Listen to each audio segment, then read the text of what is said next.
आत्मा पाप कर्म दंड को भी काट सकता है। अभी तक जिस भी संत व महापुरुष से मिले, उन्होंने यही बताया कि पाप कर्म फल भोगने से ही समाप्त होगा। वो प्रभु कौन है जो पाप कर्म को काट देता है? वो काल के बंधन से छुड़वा देता है। उसका क्या नाम है? पूजा की विधि क्या है?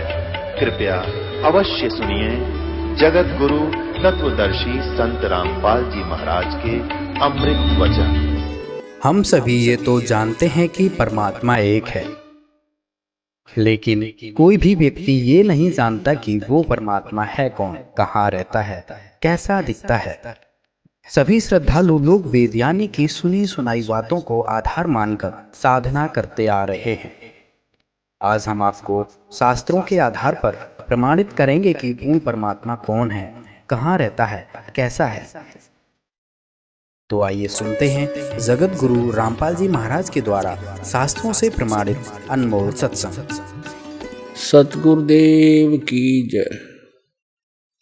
बंदी छोड़ कबीर परमेश्वर जी की जय। बंदी छोड़ गरीबदास जी महाराज जी की जय। स्वामी राम देवानंद जी गुरु महाराज जी की जय हो।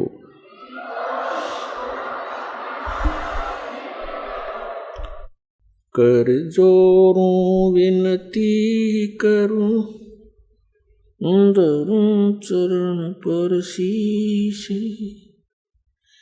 गुरु जी राम देवानंद जी महाराज ने दियो नाम बख्शीश। भाई कोई कहे मारा राम बड़ो है, कोई कहे मारा राम बड़ा है, कोई कहे खुदाई रे, कोई कहे हमरा राम बड़ा है, कोई कहे खुदाई रे, कोई कहे ईसा मसीह बड़ा है। ये बाटा रहे लगाई रे, कोई कहे ईसा मसीह बड़ा है। ये बाटा रहे लगाई रे, कोई कहे हमारा राम बड़ा है। तत्व ज्ञान के अभाव से हम अपने अपने इष्ट को सुप्रीम मान रहे हैं, क्योंकि हम अपने ही सदग्रंथों से परिचित नहीं हैं। न तो पवित्र हिंदू धर्म के श्रद्धालु अपने पवित्र सदग्रंथों शास्त्रों जैसे पवित्र वेदों से, पवित्र श्रीमद् भगवत गीता से और पवित्र पुराणों से परिचित नहीं है। इसी प्रकार मुसलमान धर्म के पुण्य कर्मी प्राणी परमात्मा को ना पहचान कर पवित्र कुरान शरीफ में लिखे ज्ञान को ना समझकर अपने ही सदग्रंथों से वंचित हैं। ऐसे ही पवित्र बाइबल के अंदर परमात्मा का जो विधान लिखा है, परमात्मा की जो महिमा लिखी है, उससे पवित्र ईसाई धर्म की पुण्यात्माएं अपरिचित हैं। और इसी प्रकार पवित्र गुरु ग्रंथ साहिब के अंदर जो परमात्मा के विषय में यथार्थ जानकारी है, उससे सिख धर्म की पुण्यात्माएं अपरिचित हैं। इसी कारण से हम विभाजित हो गए। कोई हिंदू बन गया, कोई मुसलमान बन गया, कोई सिख बना, कोई ईसाई बन गया।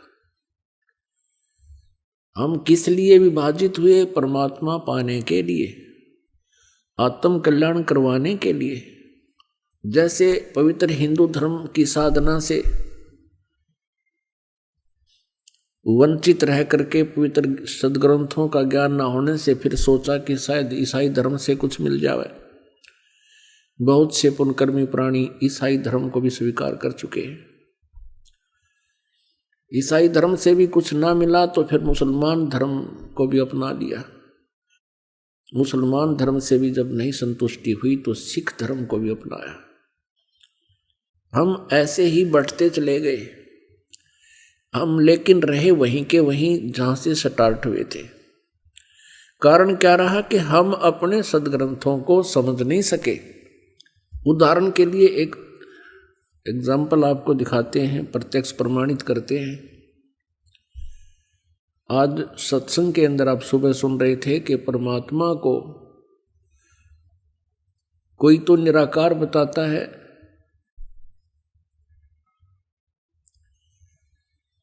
कि वो कभी जन्म नहीं लेता,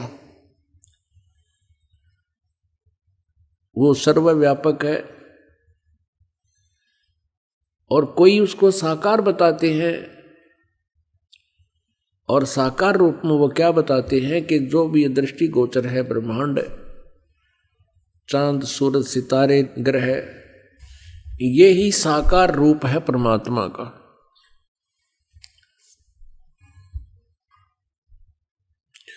और इसी कारण से हम आज तक यही सिद्धांत बनाकर अपनी साधनाएं करते रहे। हम साकार मूर्ति रखते थे, भगवान विष्णु जी की पूजा करते थे। फिर भी कोई पूछता था, क्या आपको कुछ दिखाई देता है? क्या आप साधना करते हो? आपने भगवान देखा है? कैसा है परमात्मा? तो हम कहते थे वो तो निराकार है, दिखाई थोड़ा ही देता है। परमात्मा का केवल प्रकाश देखा जा सकता है। जैसा हमने सुना सुनाया ये लोक वेद था। अपने आत्माओं सामने विष्णु जी को हम भगवान भी मानते थे, और फिर हम भगवान को निराकार भी कहते थे। तो हमारा बालकों वाला ज्ञान था, और यही स्थिति प्रत्येक धर्म के व्यक्तियों की है।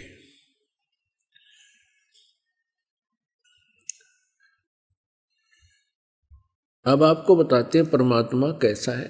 परमात्मा परमेश्वर वो साकार है, नर आकार है, मनुष्य दृश्य है, और वो सतलोक में रहता है। सतलोक वो स्थान है जो कभी नाश नहीं होता है। गीता जी अध्याय नंबर 18 के श्लोक नंबर 62 में उसी को शाश्वत स्थान कहा है, यानी सनातन परम था। और वहां जाने के बाद प्राणी का फिर कभी जन्म मृत्यु नहीं होता। अब जितने भी सतलोक की सचखंड की महिमा गाने वाले ये पंथ हैं,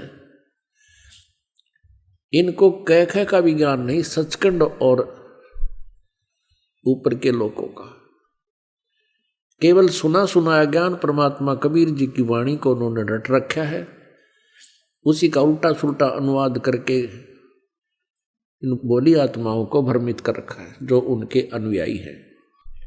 सर्वप्रथम आपको पवित्र बाइबल से परिचित कराते हैं। पवित्र बाइबल के पढ़ने वालों से आप पूछिएगा परमात्मा साकार है व निराकार? वो कहेंगे परमात्मा निराकार है, और कहते हैं गॉड इज फॉर्मलेस। उन्होंने फिर पवित्र बाइबल को समझा ही नहीं। पवित्र बाइबल में लिखा है कि परमात्मा मनुष्य दृश्य है, और छठे दिन उस परमेश्वर ने कहा कि हम मनुष्य को अपने स्वरूप के अनुसार उत्पन्न करेंगे, और वैसा ही कर दिया। छठे दिन भगवान ने मनुष्य को अपने स्वरूप में उत्पन्न किया, नर और नारी करके उनकी उत्पत्ति की। अब देखिएगा प्रमाण पवित्र बाइबल में। पवित्र बाइबल संपूर्ण जीवन अध्ययन बाइबल, पवित्र बाइबल संपूर्ण जीवन अध्ययन बाइबल, संपादक हैं डेविड स्टुअर्ट, अंग्रेजी, प्रधान संपादक Donald C Stamps, MA MDV, संयुक्त संपादक, ये सारे कुछ लिखे इनके। ये USA से छपा है। अब ये देखिएगा उत्पत्ति, जिसको इंग्लिश में अंग्रेजी में बोलते हैं ये जेनेसिस। आरंभ यहां होता है। आदि में परमेश्वर ने आकाश और पृथ्वी की सृष्टि की। पृथ्वी बेडौल और सुनसान पड़ी थी और गहरे जल के ऊपर अंधियारा था, तथा परमात्मा का आत्मा जल के ऊपर मंडराता था। जब परमेश्वर ने कहा कि उजियाला हो, तो उजियाला हो गया। और परमेश्वर ने उजियाले को देखा कि अच्छा है, और परमेश्वर ने उजियाले को अंधियारे से अलग किया। और परमेश्वर ने उजियाले को दिन, अंधियारे को रात कहा। सांझ हुई, फिर भोर हुआ। भोर माने सुबह। इस प्रकार ये पहला दिन की रचना की प्रभु ने, परमात्मा ने, परमेश्वर ने। फिर परमेश्वर ने कहा कि जल के बीच एक ऐसा अंतर हो कि जल दो भाग हो जाए, तब ऐसा ही होगा। तथा इस प्रकार सांझ हुई, फिर भोर हुआ, ये दूसरा दिन हो गया। फिर तीसरे दिन कुछ और रचना की। सांझ हुई, फिर भोर हुआ, फिर ये तीसरा दिन हो गया। ये फिर सांझ हुई, फिर भोर हुआ, ये चौथा दिन हो गया। कुछ और रचना की परमात्मा ने, चौथा दिन हो गया। फिर ये प्रश्न नंबर 5 पे, तथा फिर और बहुत सी रचनाएं की परमेश्वर ने। तो सांझ हुई, फिर भोर हुआ, इस प्रकार ये 5वां दिन हो गया। अब हम 6ठा दिन पढ़ेंगे।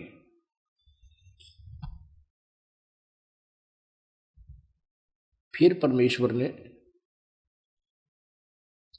कहा कि हम मनुष्य को अपने स्वरूप के अनुसार अपनी समानता में बनाएं, और वे समुद्र की मछलियों और आकाश के पक्षियों और घरेलू पशुओं और सारी पृथ्वी पर और सब रेंगने वाले जंतुओं पर जो पृथ्वी पर रेंगते हैं अधिकार रखें, यानी उनसे बुद्धिमान हो। तब परमेश्वर ने मनुष्य को अपने स्वरूप के अनुसार उत्पन्न किया। अपने ही स्वरूप के अनुसार परमेश्वर ने उसको उत्पन्न किया। नर और नारी करके उसने मनुष्यों की सृष्टि की। पुण्यात्माओं, फिर पढ़ लो। तब परमेश्वर ने मनुष्य को अपने स्वरूप के अनुसार उत्पन्न किया। अपने ही स्वरूप के अनुसार परमेश्वर ने उसको उत्पन्न किया। नर और नारी करके मनुष्यों की सृष्टि की। अब पवित्र बाइबल में उत्पत्ति ग्रंथ अध्याय नंबर 1 का श्लोक नंबर 26 है ये। इसमें स्पष्ट कर दिया है कि परमात्मा मनुष्य जैसा है, उसने मनुष्य को अपने जैसा बनाया है, नर और नारी करके उसकी उत्पत्ति की। आगे परमेश्वर ने एक और कमाल किया है कि मनुष्यों के लिए मांस खाने का आदेश उस परम पिता का नहीं है जिसने सब ब्रह्मांडों की रचना की, जो कुल का मालिक है। आगे देखिएगा, इसी उत्पत्ति ग्रंथ में ये 26 नंबर हमने पढ़ लिया। 27 नंबर में कि मनुष्य 27, 26 और 27 में यही व्यवस्था बताई है। ये 27 श्लोक में लिखा है कि तब परमेश्वर ने मनुष्य को अपने स्वरूप के अनुसार उत्पन्न किया। अपने स्वरूप के अनुसार परमेश्वर ने उसको उत्पन्न किया और नर और नारी करके मनुष्यों की सृष्टि की। अब 29 श्लोक में देखो, फिर परमेश्वर ने उनसे कहा, मनुष्यों को, सुनो, जितने बीज वाले छोटे छोटे पेड़ सारी पृथ्वी के ऊपर हैं और जितने वृक्षों में बीज वाले फल होते हैं, वे सब मैंने तुमको दिए हैं, वे तुम्हारे भोजन के लिए। अब पूर्ण परमात्मा का कोई आदेश नहीं है मांस आहार करने का किसी भी मनुष्य को। और ये कितना बुरी तरह खाते हैं ये ईसाई लोग। तब सांझ हुई, फिर भोर हुआ, इस प्रकार 6वां दिन हो गया। ये और बहुत सी रचनाएं की इसके बाद। अब 7वां दिन देखो,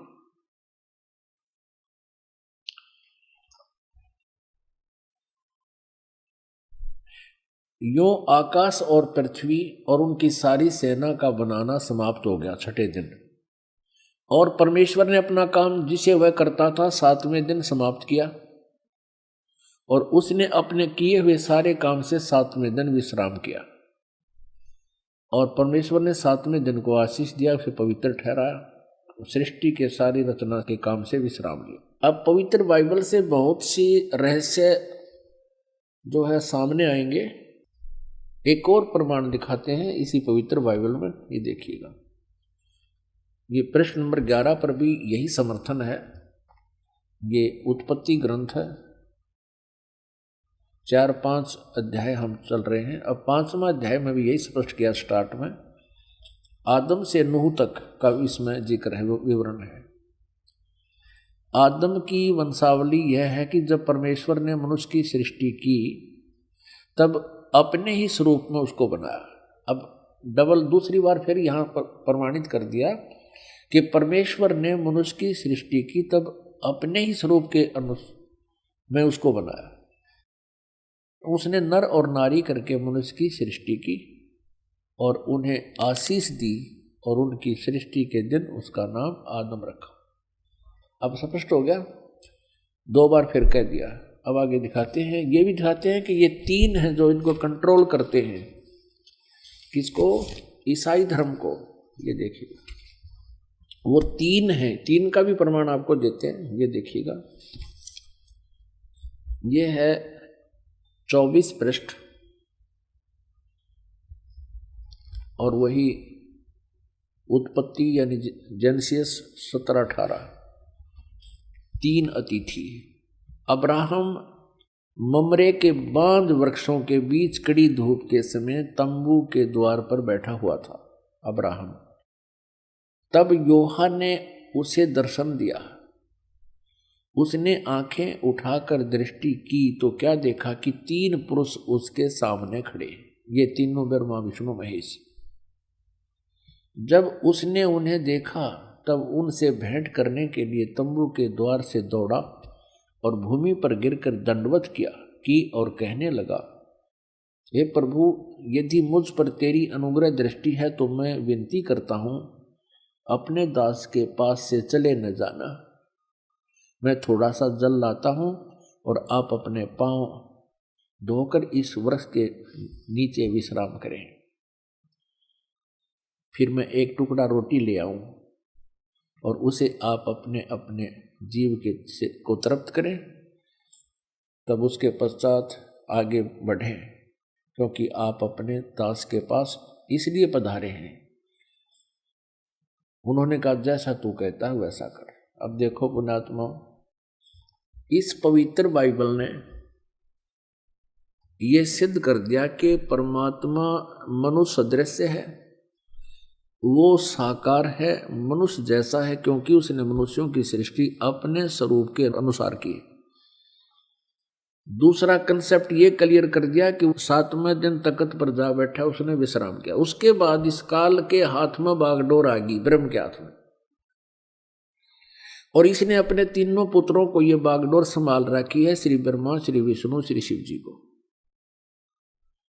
आपने ये भी देख लिया कि भगवान किसी दृष्टिकोण से भी निराकार नहीं है, वो साकार है। पूर्ण परमात्मा भी साकार है जिसने सारे ब्रह्मांडों की रचना की, और आगे ये देवता भी साकार है जो वाटिका में घूम रहा है, उनसे बातें कर रहा है, उन आदम और हवा के कपड़े सिलवा रहा है। और फिर अब्राहम नाम के एक महापुरुष हुए हैं इसी ईसाई धर्म में। ईसा जी से पूर्व की बातें हैं, आदम जी के बाद की बातें। तो उसने देखा कि 3 भगवान खड़े सामने, उनको दंडवत प्रणाम किया। तो परमात्मा निराकार कहाँ से रहा? ये कहाँ से लाई ये सिद्धांत? ये था लोकवेद। लोकवेद वो होता है जो दंत कथा होती है, जो सदग्रंथों के विपरीत होता है, उसको लोकवेद कहते हैं। अभी आपने पवित्र बाइबल से देखा कि परमात्मा साकार है, तथा परमात्मा ने ये भी बताया कि मांस खाना परमात्मा का आदेश नहीं है। अब आइए देखते हैं पवित्र कुरान परमात्मा के बारे में क्या कहती है। अब आप जी को दिखाते हैं पवित्र कुरान शरीफ में आप किसी भी मुसलमान धर्म के श्रद्धालु से पूछिएगा कि अल्लाह कैसा है, वो कहते अल्लाह तो बेचून है। बेचून में निराकार है। अब कबीर साहब कहते हैं खोजत खोजत था किया अंत कहा बेचून, कि जिस तरीके से ये परमात्मा को खोज रहे हैं वैसे वो मिल नहीं सकता,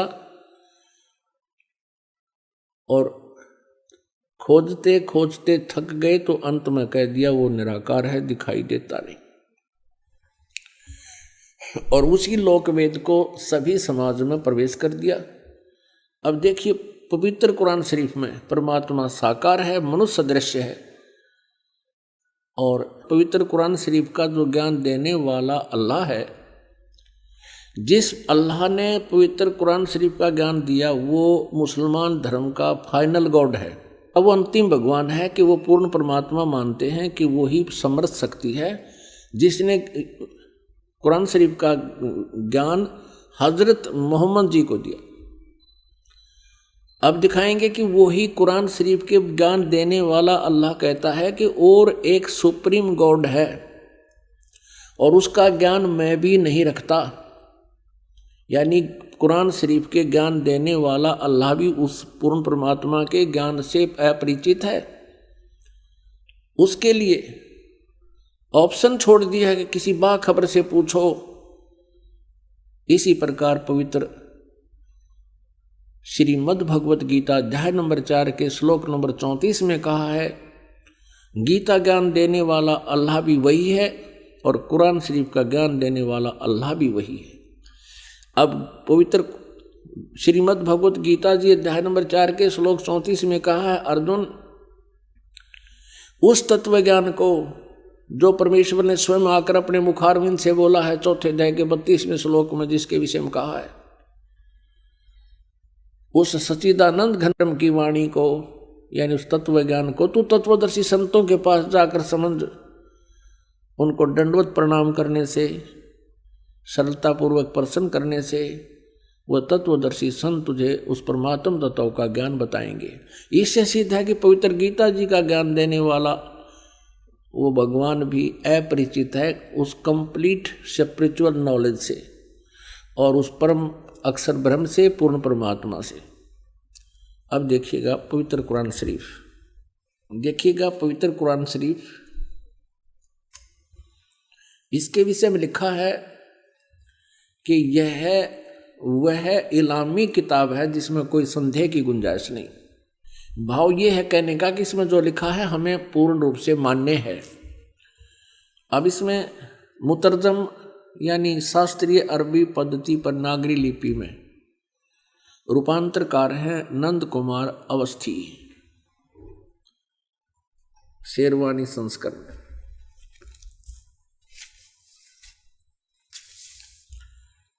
ये भी वही प्रकरण है।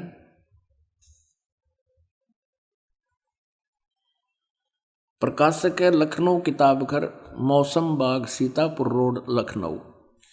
हम इसकी सूरत फुरकानी 25 नंबर सूरत फुरकानी में देखेंगे। ये 25 नंबर है, प्रश्न नंबर 604 पे ये कुरान शरीफ, और यहाँ देखिएगा इसके 52 नंबर आयत से हम प्रारंभ करेंगे। 52 नंबर से,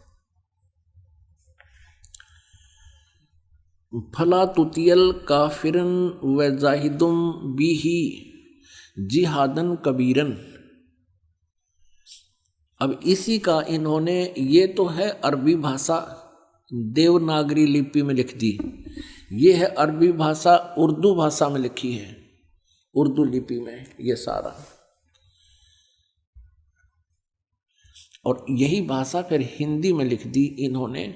जिस प्रकार ये उर्दू में लिखी है, भाषा ये अरबी है, इसका अनुवाद भी इन्होंने यहाँ किया है। देखिए ये 52 नंबर है।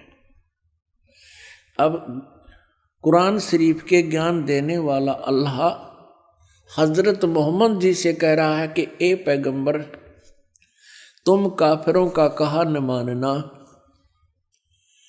और इस कुरान की दलीलों से, यानी मैं तुझे जो ज्ञान दे रहा हूं उनका सामना बड़े जोर से करो। इन्होंने इस कबीर का अर्थ जिहादन कबीरन, इन्होंने कबीर का अर्थ यहां बड़ा कर दिया। अब किसी ना किसी अक्षर का शब्द का अर्थ तो होता ही है। अब इसका वास्तविक अर्थ क्या होता है ये दास बताएगा। इसका अर्थ ये है कि हजरत मोहम्मद को कुरान शरीफ के बोलने वाला अल्लाह कह रहा है कि जो कबीर नाम का भगवान है, कबीर अल्लाह है, जिसे ये अल्लाह अकबर बोलते हैं, अल्लाह अकबर, अल्लाह कबीर। अल्लाह कबीर का अर्थ है वो ये करते हैं बड़ा भगवान। यदि इन्हीं के शब्दों में हम ये माने कि वो बड़ा भगवान है, जिसकी तरफ कुरान शरीफ के ज्ञान देने वाला अल्लाह हजरत मोहम्मद को कह रहा है कि वो बड़ा जो भगवान है, उसके विषय में ये अन्य व्यक्ति जो काफिर हैं, जो उस बड़े भगवान को नहीं भजते हैं, वो काफिर हैं और वो विश्वास नहीं करते इन बातों पर जो मैं तुझे बता रहा हूं कि कबीर इज गॉड, कि वो अल्लाह है, वो बड़ा भगवान है। तो तू उनकी बातों में मत आना और मेरे द्वारा दिए गए इस कुरान शरीफ के ज्ञान पर विश्वास रखना और उनकी बात नहीं मानना। इसके लिए तू संघर्ष करना, कबीर के लिए संघर्ष करना। जिहादन कबीरन, इस कबीर भगवान के लिए, कबीर अल्लाह, वो कबीर अल्लाह है, वो कबीर परमात्मा है, सारी सृष्टि का रचनहार है। तो मेरी बातों पे विश्वास कर। और ये काफिर नहीं मानते उस कबीर को, उस भगवान को, उस समर्थ शक्ति को। तू उनकी बातों में मत आना और मेरे द्वारा दिए गए कुरान शरीफ के इन दलीलों पर विश्वास करना और इनके साथ संघर्ष करना, लड़ना नहीं। जिहाद का अर्थ कोई लठ बजाना नहीं, संघर्ष करना।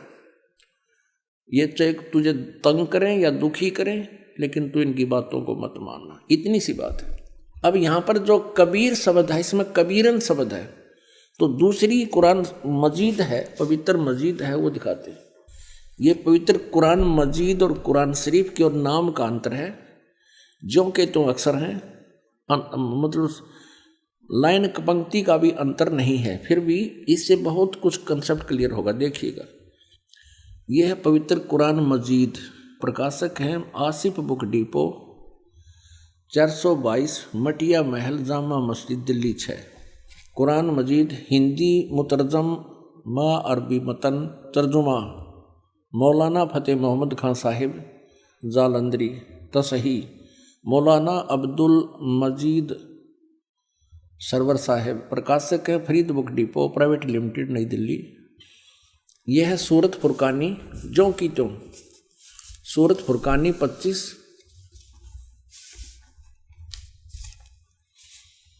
और ये कुरान मजीद पृष्ठ 576 पर। यहाँ देखिएगा, ये वही जो का त्यों, इसमें कोई अंतर नहीं है। ये अरबी भाषा उर्दू में लिखी है और यही अरबी भाषा हिंदी देवनागरी लिपि में लिखी है। ये 52वीं आयत हमको आपको दिखाते हैं। फला तुतियल काफिरन न जाहिदम बिही जिहादन कबीरा, उसमें कबीरन लिखा है, केवल इसमें कबीरा लिखा है, तो हम उसे कबीर बोल देते हैं, सीधा कबीर। वो कबीर अल्लाह है। अब यहाँ से हम इतना ही लेंगे, अधिक नहीं। अब हम फिर पवित्र कुरान शरीफ से ही आगे बढ़ेंगे। इससे तो इतना कंसेप्ट क्लियर करना था, इसके कबीरन कहो या कबीर कहो या कबीरा कहो, अर्थ उनका एक ही है। आप देखना, ये कुरान शरीफ, हम फिर कुरान शरीफ पर आगे, ये देखिएगा, ये कुरान शरीफ हम फिर देख रहे हैं किताब, ये वही है कुरान शरीफ। अब यहाँ आगे हम सूरत फुरकानी 25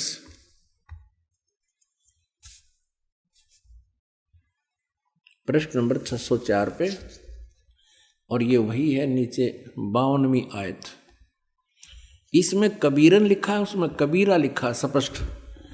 फला तुतियल काफिरन व जाहिदुम बिही जिहादन कबीरन, ये 52 नंबर आयत है। इसका अनुवाद बहुत अच्छा किया इन्होंने।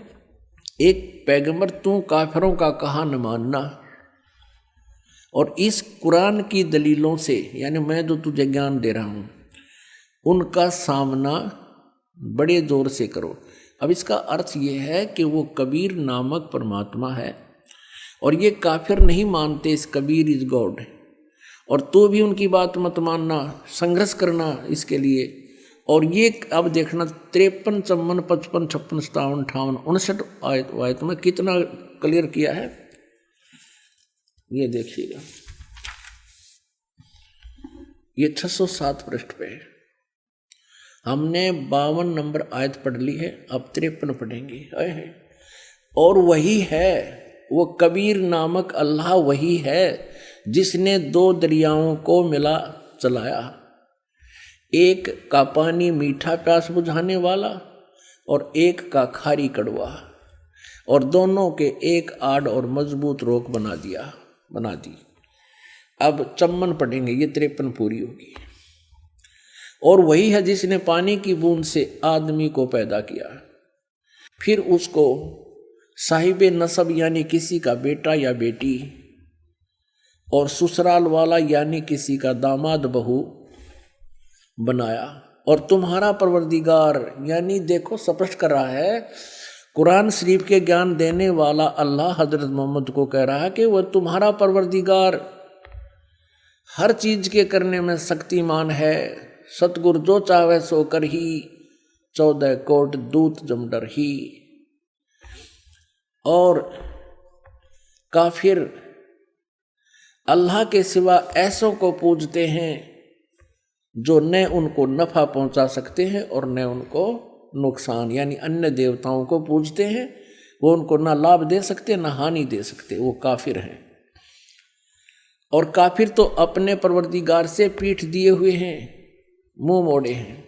अब 55 पढ़ दी, अब 56। ए पैगंबर, हमने तुमको खुशखबरी सुनाने और सिर्फ अजाब से डराने के लिए भेजा है। अब 57 में, इन लोगों से कहो कि मैं तुमसे इस अल्लाह के हुक्म पर कुछ मजदूरी नहीं मांगता, हाँ जो चाहे अपने परवरदिगार तक पहुंचने की राह इख्तियार कर ले। अब 58 नंबर आयत में, ए पैगंबर, उस जिंदा चैतन्य पर, चैतन्य अर्थ कर दिया, उस जिंदा पर भरोसा रखो, क्योंकि कबीर परमेश्वर जी हजरत मोहम्मद जी को जिंदा महात्मा के रूप में मिले थे। उस जिंदा पर भरोसा रखो जो कभी मरने वाला नहीं है, वो अविनाशी है, और तारीफ के साथ उसकी पाकी यानी पवित्रता बयान करते रहो, उसकी महिमा का गुणगान करते रहो, और अपने बंदों के गुनाहों से वह काफी खबरदार है। अब देखो, इन्होंने ये 58 नंबर आयत है, यहां देखिएगा, इन्होंने ये खबीरा लिख दिया, खबीरा। इसको कबीरा कहो, खबीरा कहो, अकबर कहो, एक ही अर्थ बनता है। इसमें लिखा है कि वो कबीर नामक परमात्मा इबादत ही कबीरा है। इबादत माने पूजा, इबादत ही माने पूजा के योग्य, वो कबीरा है, वो कबीर नामक परमात्मा। इसको खबीर कहो, कबीर कहो। इबादत ही माने इबादत माने पूजा, इबादत ही माने पूजा के योग्य, वो कबीर परमात्मा है। ये 58 नंबर आयत है। आगे देखो, इसका इन्होंने अर्थ जो किया वो पढ़ेंगे कि ए पैगंबर, उस जिंदा पर भरोसा रखो जो जिंदा महात्मा के रूप में तुम्हें मिला था, रखो, जो कभी मरने वाला नहीं है, वो वास्तव में अविनाशी है, और तारीफ के साथ उसकी पाकी बयान करते रहो, और अपने बंदों के गुनाहों से, यानी अपने भक्तों के पाप का वो नाश कर देता है। यहाँ इन्होंने इस कबीर का अर्थ काफी कर दिया, काफी, बड़ा कहो, बहुत कहो, घना कहो, बड़ा कहो, खबरदार है यानी जानता है, वो नाश कर देता है। और इस 59 में 59 में तो कमाल कर दिया। और ये कबीर नामक अल्लाह वही है जिसने आसमानों और जमीन और जो कुछ उनके बीच में है सबको 6 दिन में पैदा किया, फिर तख्त पर जा बिराजा। ओए होए, वही पवित्र बाइबल कह रहा है कि 6 दिन में सृष्टि रची, 7वें दिन विश्राम किया। और यही पवित्र कुरान शरीफ कह रही है कि जिसने आसमान और जमीन के और जो कुछ उनके बीच में था है सबको 6 दिन में पैदा किया और फिर तख्त पर जा बिराजा। वो अल्लाह बड़ा, ये लिखना है वो अल्लाह कबीर। 59 में देखिएगा यहाँ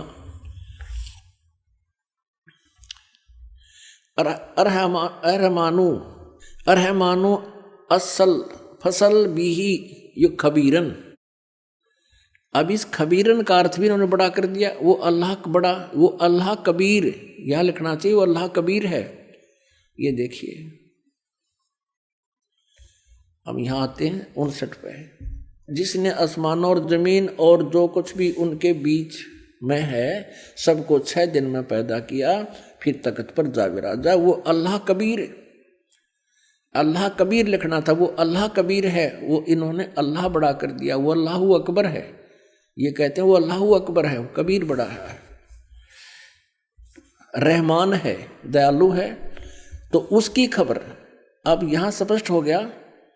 पवित्र कुरान शरीफ के ज्ञान देने वाला अल्लाह, जो मुसलमान धर्म जिसको अपना अल्लाह मानते हैं, और पैगंबर हजरत मोहम्मद भी उसको अपना अल्लाह मानते हैं, वो कह रहे हैं कि उस कबीर नामक परमात्मा का जिसने 6 दिन में सृष्टि की, तख्त पर जा बिराजा, तो उसकी खबर किसी बाखबर तत्वदर्शी संत से, इल्म वाले से पूछ देखो। पवित्र कुरान शरीफ का ज्ञान दाता अल्लाह भी उस परमात्मा के ज्ञान से अपरिचित है। इति सिद्धम। पुण्यात्माओं,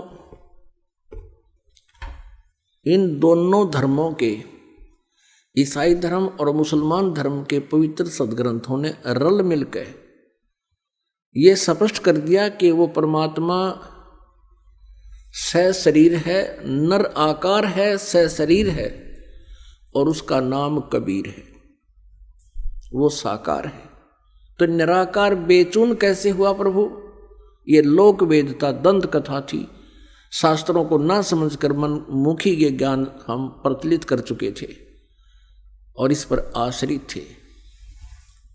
पवित्र कुरान में आपने देखा कि अल्लाह ही कबीर है। अब आइए देखते हैं पवित्र वेद क्या कहते हैं। अब हम आते हैं पवित्र हिंदू धर्म के सदग्रंथों पर। पवित्र हिंदू धर्म के सदग्रंथ माने जाते हैं पवित्र 4 वेद और पवित्र श्रीमद् भगवत गीता, पवित्र 18 पुराण। इनमें सबसे श्रेष्ठ पवित्र वेद और पवित्र गीता जी को ही माना जाता है। बाकी जो ज्ञान है पवित्र पुराणों का, ये ज्ञान रला मिला है। कहीं पर तो ब्रह्म ने बोला है और कहीं पर किसी ऋषि का अपना अनुभव पुराणों में लिखा हुआ है, उसका अपना भी विधान है। तो ऐसे जो पवित्र वेदों का ज्ञान है वो पूर्ण परमात्मा ने इस ब्रह्म को दिया था, इसके अंतःकरण में फीड कर दिया। वो प्योर, वो कति प्योर है, बिल्कुल स्पष्ट ज्ञान है। श्रीमद् भगवत गीता जी के अंदर गीता ज्ञान दाता है तो वही, लेकिन इसने इसमें अपना कुछ मत अड़ा दिया है, लेकिन वेदों वाला ज्ञान भी उसमें समावेश किया है। तो हमने अपने पवित्र वेदों में देखना है कि परमात्मा कैसा है। और आज तक जितने भी ऋषि महर्षि हुए हैं सभी वो यही कहते हैं कि हम वेदों के जानकार हैं, हमने वेदों को पढ़ा है और वेदों में परमात्मा निराकार लिखा है, जबकि वेदों में परमात्मा साकार लिखा है, मनुष्य सदृश लिखा है, नर आकार लिखा है, मनुष्य के तुल्य लिखा है, और उसको सशरीर बताया है। अब वेद क्या बताते हैं उस प्रभु के बारे में, आपको दिखाते हैं ऋग्वेद। वो परमात्मा कौन है, वो कैसी लीला करता है, देखिएगा। ऋग्वेद प्रकाशक हैं सार्वदेशिक आर्य प्रतिनिधि सभा, महर्षि दानंद भवन, रामलीला मैदान, नई दिल्ली से। और यहाँ देखिएगा मुद्रक हैं Prince of set printers, 1510 Pataudi house, Daryaganj, नई दिल्ली से। इसमें आपको दिखाते हैं ऋग्वेद मंडल नंबर 9 और सूक्त नंबर 86, 86। इसका मंत्र 26 में है। यज्ञ करने वाले यजमानों के लिए परमात्मा, इसका अर्थ है यज्ञ माने धार्मिक अनुष्ठान करने वाले यजमानों माने भक्तों के लिए परमात्मा, यानी जो धार्मिक अनुष्ठान करते हैं उनके लिए परमात्मा सब रास्तों को सुगम करता हुआ, उनके विघ्नों को यानी उनके संकटों को नष्ट कर देता है, मर्दन करता है, और उनको पवित्र करता हुआ अपने रूप को सरल करता हुआ, भगवान साकार हुआ, अपने रूप को सरल करता हुआ, वह कांतिमान परमात्मा। अभी इन्होंने ये लिख दिया, कबीर का अर्थ सर्वज्ञ कर दिया है। ये देखो, ये ऊपर है कबीर अतो, हम इसको कबीर बोलते हैं, कबीर कबीर। इन्होंने इसको यहां ऐसा लिख दिया, अपसर्ग लगा दिए। अब भी हम इसको कबीर बोल रहे हैं या कवि ही कहें, जैसे पुनर्जन्म पुनः कहो, पुनर्कहो, पुनर्जन्म कहो, कबीर। इन्होंने इसका अर्थ सर्वज्ञ कर दिया। ये लिखना था वो कबीर देव, कबीर परमेश्वर। जैसे यजुर्वेद के विषय में आपको दिखाते हैं, जैसे यजुर्वेद है, यजुर्वेद, और उसके यजु लिख के अपसर्ग लगा दें, और कहीं उसकी महिमा का वर्णन हो किसी मंत्र में, और वहाँ यजु का अर्थ यजुर्वेद करना चाहिए, वो सही है। उसका अर्थ कर दे यजु का, कि यजु माने पूज्य, पूजनीय, पूज्य, पूजा की रसाएं का समूह। तो हमने उस यजुर्वेद को कैसे ढूंढेंगे फिर? अब देखना इसका प्रमाण इन वेदों के ठेकेदारों की ही रचना में दिखाते हैं। ये यजुर्वेद है, और इसके महर्षि दानंद सरस्वती इसके अनुवादक हैं। अभी दिखाते हैं। प्रकाशक हैं सार्वदेशिक आर्य प्रतिनिधि सभा, 2/5, महर्षि दानंद भवन, रामलीला मैदान, नई दिल्ली से ये प्रकाशित है। और महर्षि दानंद आर्य समाज प्रवर्तक का अनुवादित है, इसके द्वारा अनुवादित है। ये यहाँ से छपा है, Prince of set printers, 1510 Pataudi house, Daryaganj, नई दिल्ली से। इसके 36वें अध्याय का प्रथम मंत्र ये है यजुर्वेद भाषा भाष्य। ये है 6300 यानी 36वां अध्याय है ये, और इसका ये प्रथम मंत्र है। इसमें क्या लिखा है? रेचम वाचम परपदे मनो यजु परपदे, ये यजु शब्द है, इसका 2 अपसर्ग लगा रखे, और इसको ऐसे लिख दें, ये देखो ऐसे। अब इसको चलो यहाँ दिखाते हैं, इसका अनुवाद जो किया है इन्होंने, यजु का इन्होंने यहाँ अनुवाद किया है। अनुवाद में इन्होंने बिल्कुल सही लिखा है, यजु का अर्थ लिख दिया यजुर्वेद, ये बिल्कुल सही कर दिया। अगर यहाँ यजुर्वेद ना लिख के और ये लिख दें कि यजु यानी पूजा की रसाएं, क्योंकि यजु शब्द जो है ये पूजा से संबंधित है, तो उसका किसी भी शब्द का कोई अर्थ तो होता ही है। तो यहाँ अगर यजुर्वेद ना लिखते तो इस यजुर्वेद को कैसे पहचानेंगे किसकी महिमा है? इन्होंने ठीक ऐसा वहाँ करना चाहिए था जहाँ नहीं किया। अब हम फिर आते हैं उस ऋग्वेद पर, जहाँ पर इन्होंने कबीर का अर्थ कवि कर दिया, सर्वज्ञ कर दिया। प्रथम तो कोई भी कवि सर्वज्ञ नहीं हो सकता। कवि का अर्थ काव्यकार तो लिख सकते थे तो कोई दिक्कत ना थी, लेकिन हम फिर भी पहचान लेते सच्चाई को। इन्होंने कविकार सर्वज्ञ करके ये बिल्कुल गलती कर दी। कोई भी कवि सर्वज्ञ नहीं होता। यहाँ अर्थ लिखना था वो कबीर देव है, वो परमात्मा जिसके विषय में ये गुणगान किए जा रहे हैं, वेद जिसकी महिमा बता रहे हैं, वो कबीर देव, कबीर साहब, कबीर प्रभु है। देव कहो, भगवान कहो, परमेश्वर कहो। अब देखिएगा ये वही ऋग्वेद, हमने यजुर्वेद रख दिया है, ऋग्वेद फिर उठा लिया, वही जो पहले आपको दिखाया था। ये कहाँ से प्रकाशित है? ये वहीं से प्रकाशित है, सर्वदेशी कार्य प्रतिनिधि सभा, महर्षि सिद्धांत भवन, रामलीला मैदान, नई दिल्ली से। अब इसके हम ऋग्वेद मंडल नंबर 9 सूक्त 86 का मंत्र 26 फिर पढ़ेंगे। 26 इसमें ये कबीर शब्द है, इसका इन्होंने यहाँ गड़बड़ कर दी। यज्ञ करने वाले यजमानों के लिए यानी भक्तों के लिए, जो धार्मिक अनुष्ठान करते हैं उन भक्तों के लिए यज्ञ माने धार्मिक अनुष्ठान। परमात्मा सब रास्तों को सुगम करता हुआ उनके विघ्नों को मर्दन करता है, उनके विघ्न, उनके संकटों का नाश करता है और उनको पवित्र करता है, यानी सब बुराइयों से हटा देता है और अपने रूप को सरल करता है। तेज पुंज अन्य दे धर के, हल्के तेज पुंज का शरीर बनाकर परमात्मा वो कांति में, यहाँ लिखना था वो कबीर देव, ये कबीर देव लिखना था, कबीर देव, कबीर साहब, कबीर भगवान, विद्युत के समान क्रीड़ा करता हुआ और वर्णीय पुरुष को यानी अच्छी आत्मा को प्राप्त होता है, वहाँ से चलकर आता है। यहाँ देखना अब 27 मंत्र में ऋग्वेद मंडल नंबर 9 सूक्त 86 का मंत्र 27 पढ़ रहे हैं हम, 26 पढ़ लिया हमने ये इसका। अब इसमें क्या लिखा है कि जो परमात्मा प्रकाश पुंज परमात्मा को बुद्धि वृत्तियां विषय करती हैं, जो परमात्मा ध्रुवलोक के तीसरे पृष्ठ पर विराजमान है या वहां पर रहता है, यो ध्रुवलोक के तीसरे स्थान पर, तीसरे पृष्ठ पर, तीसरे भाग पर ऊपर रहता है, यानी एक देशीय भगवान सिद्ध हो गया कि कहीं एक स्थान पर रहता है।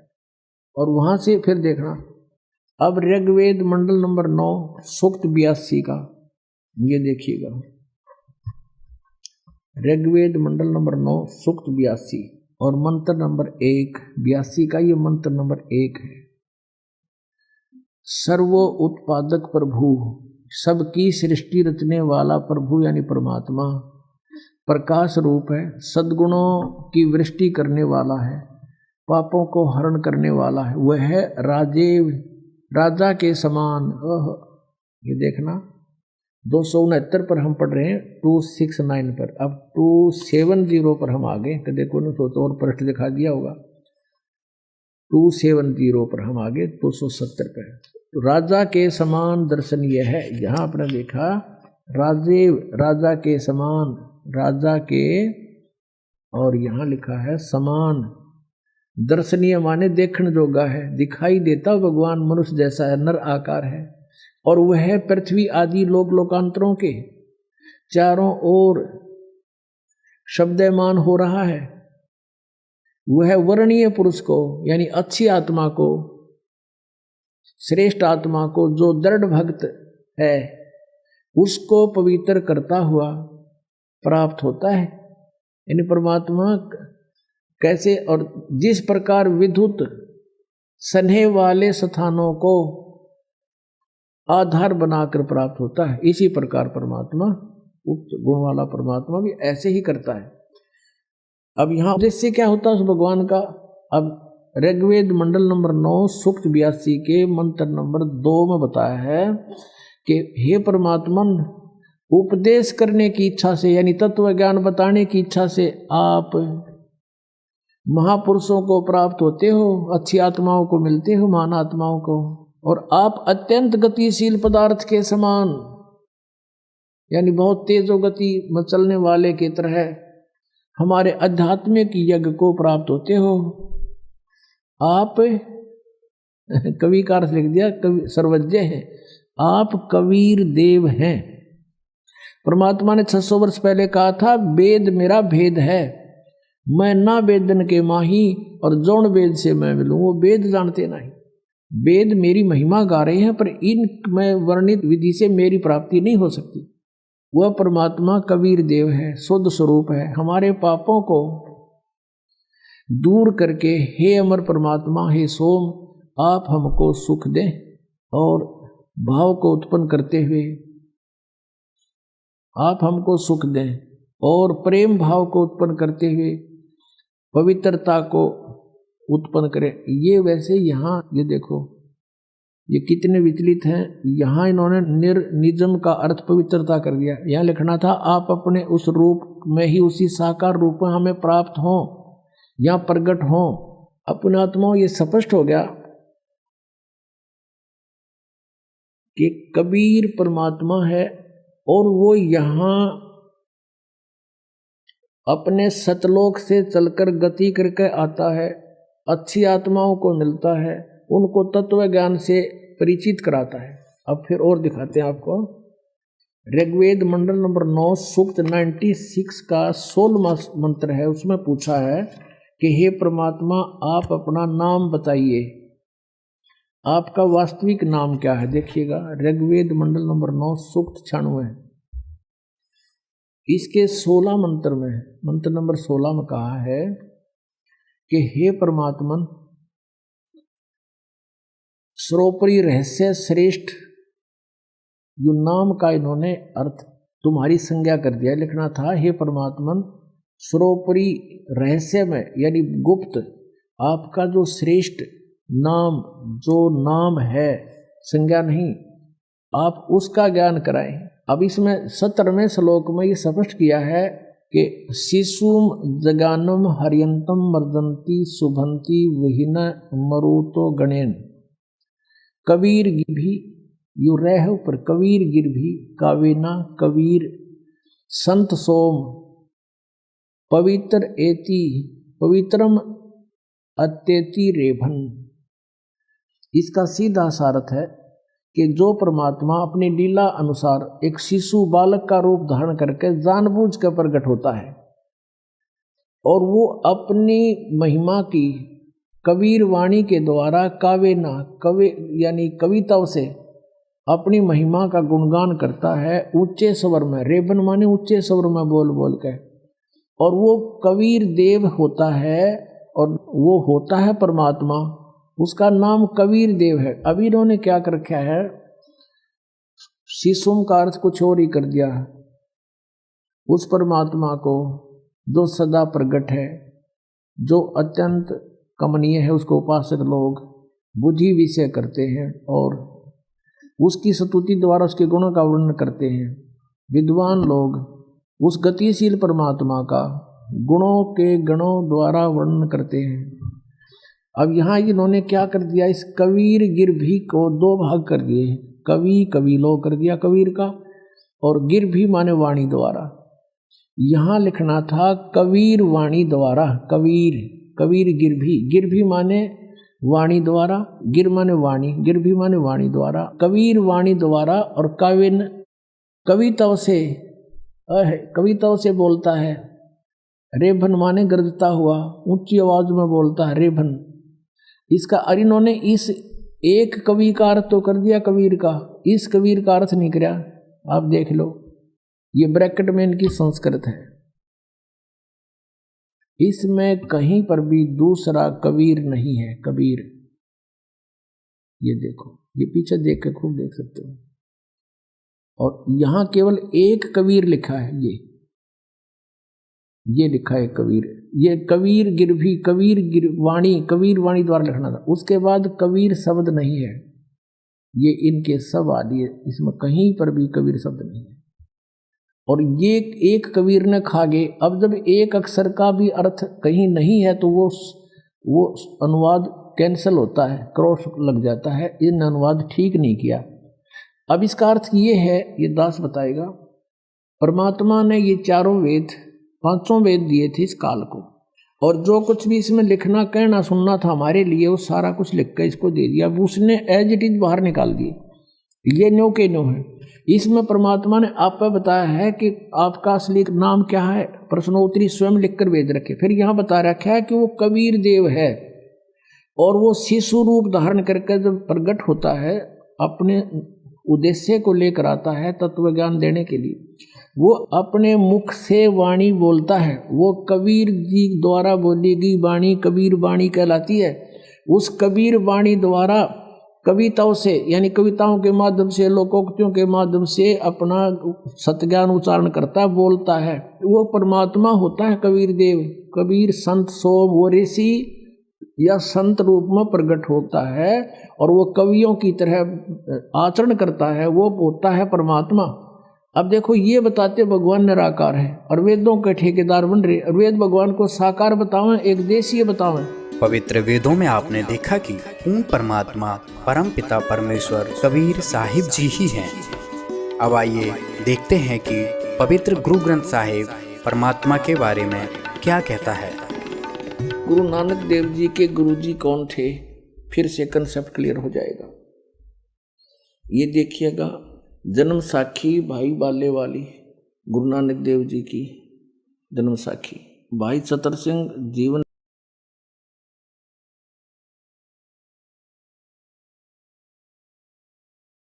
सिंह अमृतसर से छपी है। भाई बाले वाली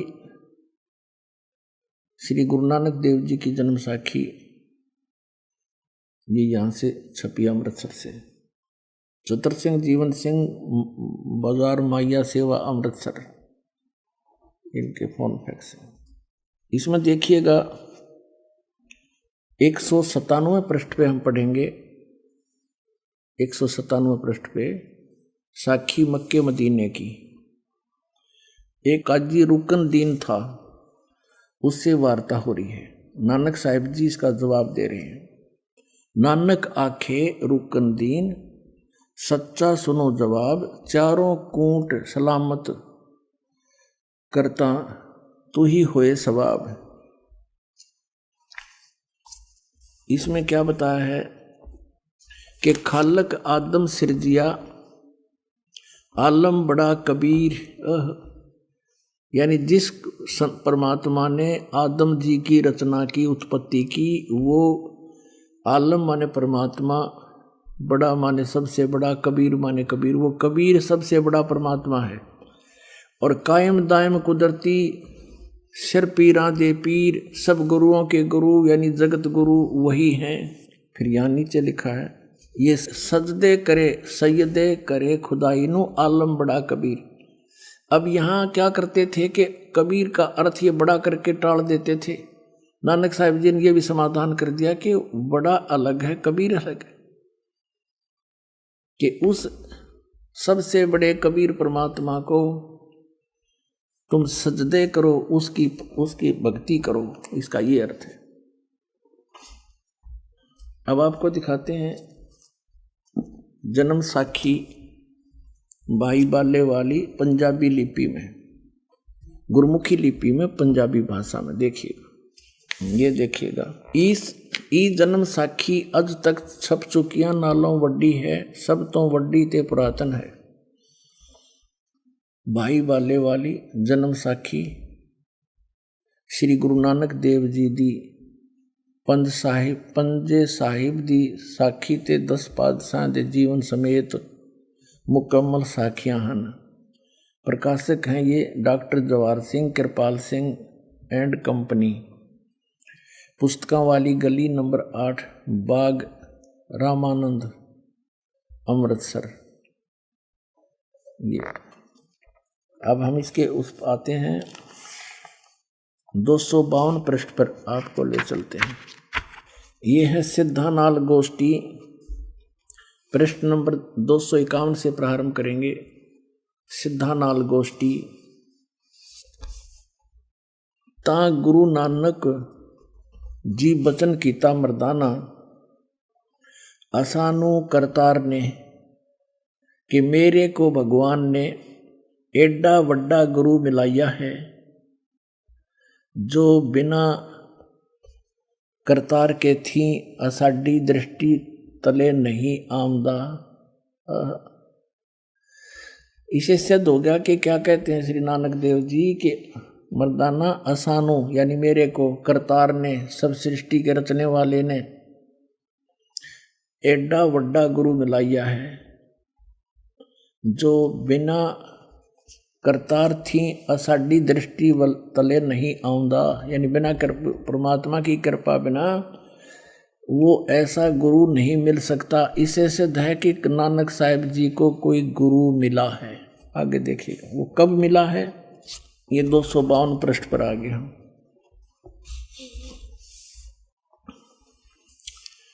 तो फिर मर्दाना पूछिया जी तुसानू जो गुरु मिलिया सी उसका नाव की है। ता गुरु नानक जी की हा मर्दाना उसका नाव बाबा जिंदा आखदे हन। जहां तोड़ी जल और पवन है उस दे हुक्म विच चलदे हन अते अग्नि और मिट्टी एह भी उस दे आखे विच हन। जिस ताई बाबा जिंदा मिलेगा उस ताई बाबा आखना चाहिए, होर ताई बाबा नहीं आखना।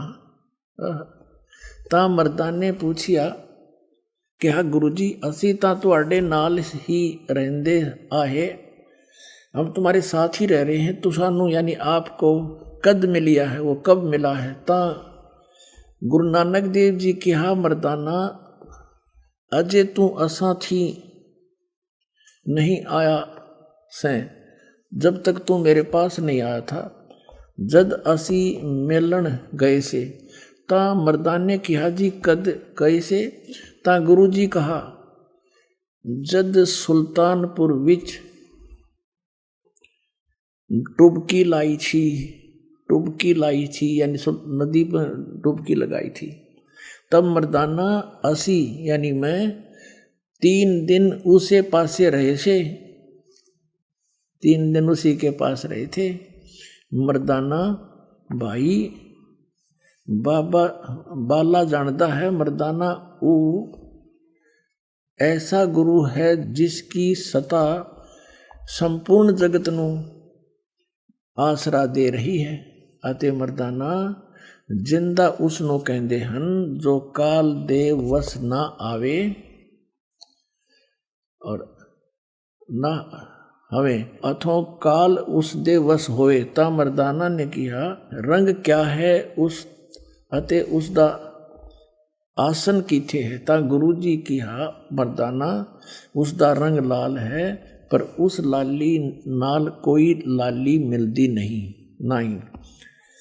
अते उस दे रोम स्वर्ण दे रंग जे दे हन, उसके जो बाल हैं रोमकूप हैं, उसके बाल जो हैं सोने जैसे हैं, पर सोना भी उसके बराबर नहीं है। इसका ये अर्थ है। एक तो ये कंसेप्ट क्लियर हो गया कि नानक साहिब जी के गुरु जी थे, और भी कंसेप्ट क्लियर कराते हैं। ये है प्राण संगली नानक साहिब जी के करकमलों से लिखी है, ये यहाँ से छपी है, यहाँ से देखिएगा। श्री ये है प्राण संगली सटीपन प्रथम भाग, श्री गुरु नानक साहिब विरिचित प्राणों का अपूर्व कवच, जो सुर शब्द योग साधनमयी अमोघ तारों से रचा हुआ है। प्रकाशक हैं Belvedere printing works 56A 13 Motilal अब्लिक 13 मोतीलाल नेहरू रोड इलाहाबाद से। और इसके संपादक कौन हैं? सटीपन उल्थाकार यानी इसका अनुवाद करता संपूर्ण सिंह तरण तारण पंजाब से।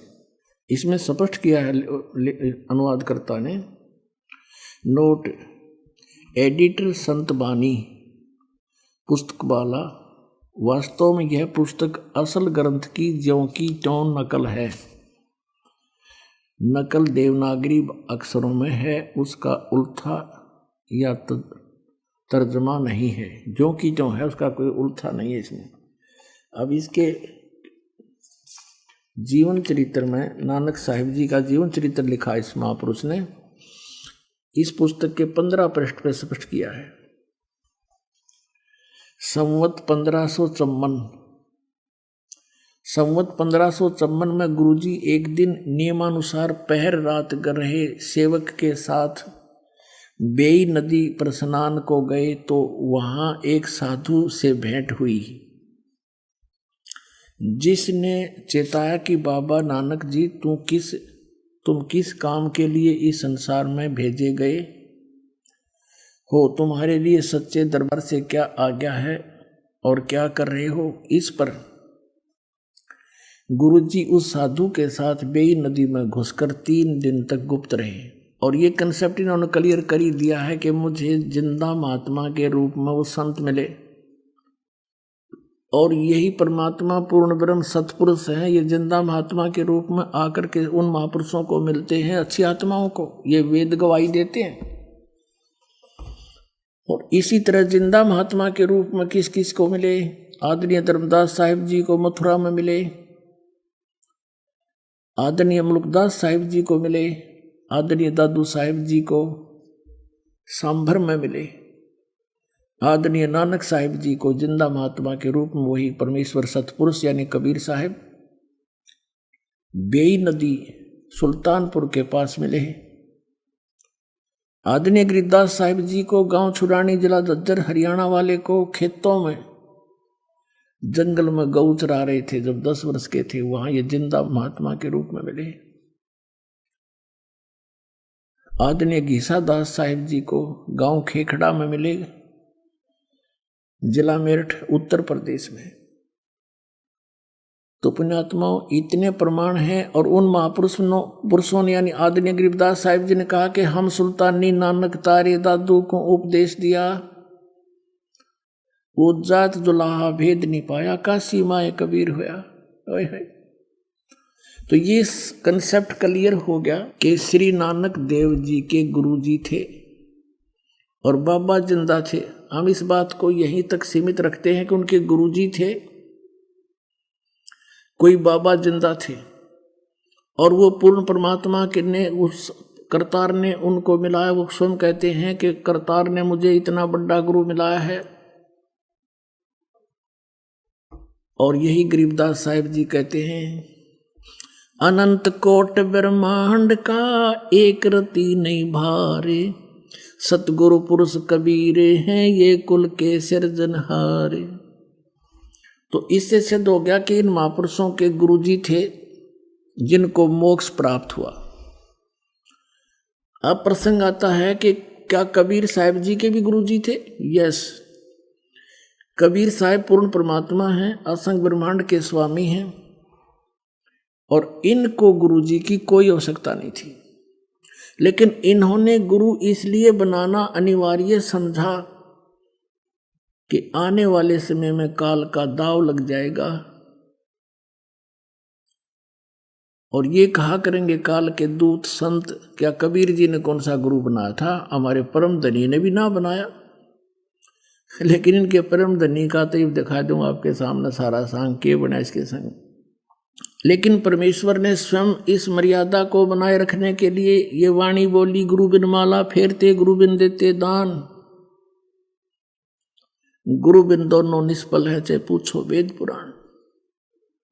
रामकृष्ण से कौन बड़ा उन्हों भी गुरु कीन, और 3 लोग के वेदनी गुरु आगे आधीन।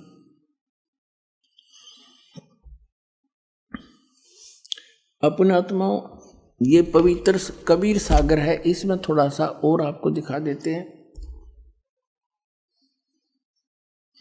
कि नानक साहिब जी को कौन गुरु मिले थे। और इस बात को नानक साहिब जी स्वीकार करते हैं कि मुझे जिंदा महात्मा के रूप में परमात्मा मिले थे, गुरुजी मिले थे। ये पवित्र कबीर सागर इतना ही मान्य और आदरणीय है जितना श्री गुरु ग्रंथ साहिब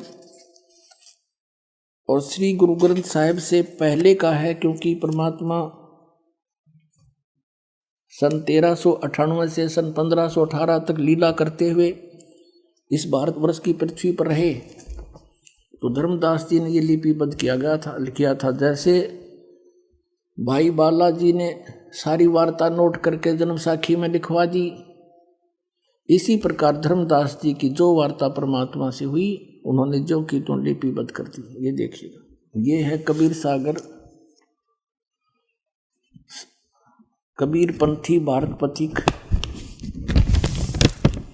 स्वामी युगलानंद बिहारी द्वारा पुरस्कृत, मुद्रक एवं प्रकाशक है खेमरा श्री कृष्णदास, अध्यक्ष वेंकटेश्वर प्रेस, खेमरा श्री कृष्ण मार्ग, मुंबई। इसमें एक अध्याय है,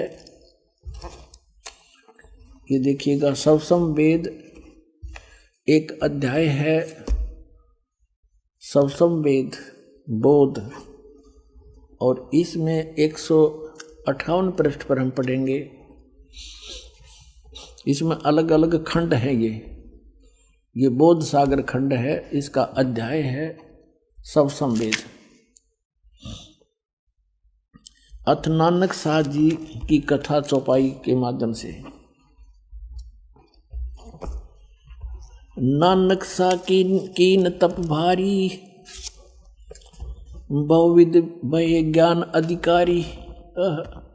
के नानक सा कीन तप भारी, पिछले जन्म जन्मांतरों में बहुत ही साधनाएं की और सब विधि भय ज्ञान अधिकारी, तब ये ज्ञान के अधिकारी बने थे। इसलिए मुक्ति भावता को लख पाया, तापर सतगुरु की नींद आया।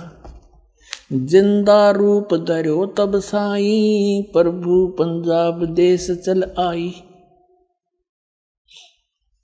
अनहद बानी कियो पुकारा, सुन के नानक दर्श निहारा।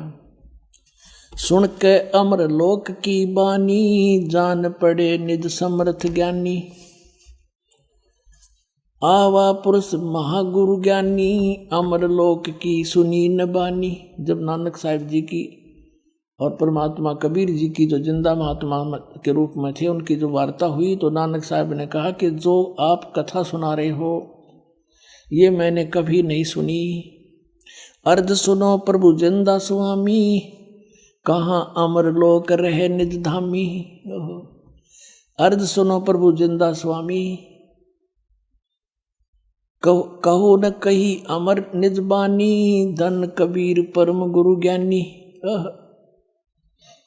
धन कबीर परम गुरु ज्ञानी, सब पीरा के पीर।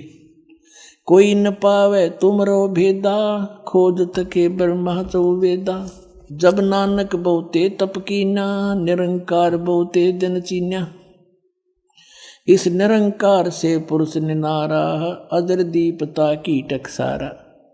कबीर परमेश्वर ने बताया कि जिस निरंकार की आप पूजा करते हो, काल की, विष्णु की, विष्णु रूप में वो प्रकट होता है। कहते हैं इससे वो परमात्मा भिन्न है।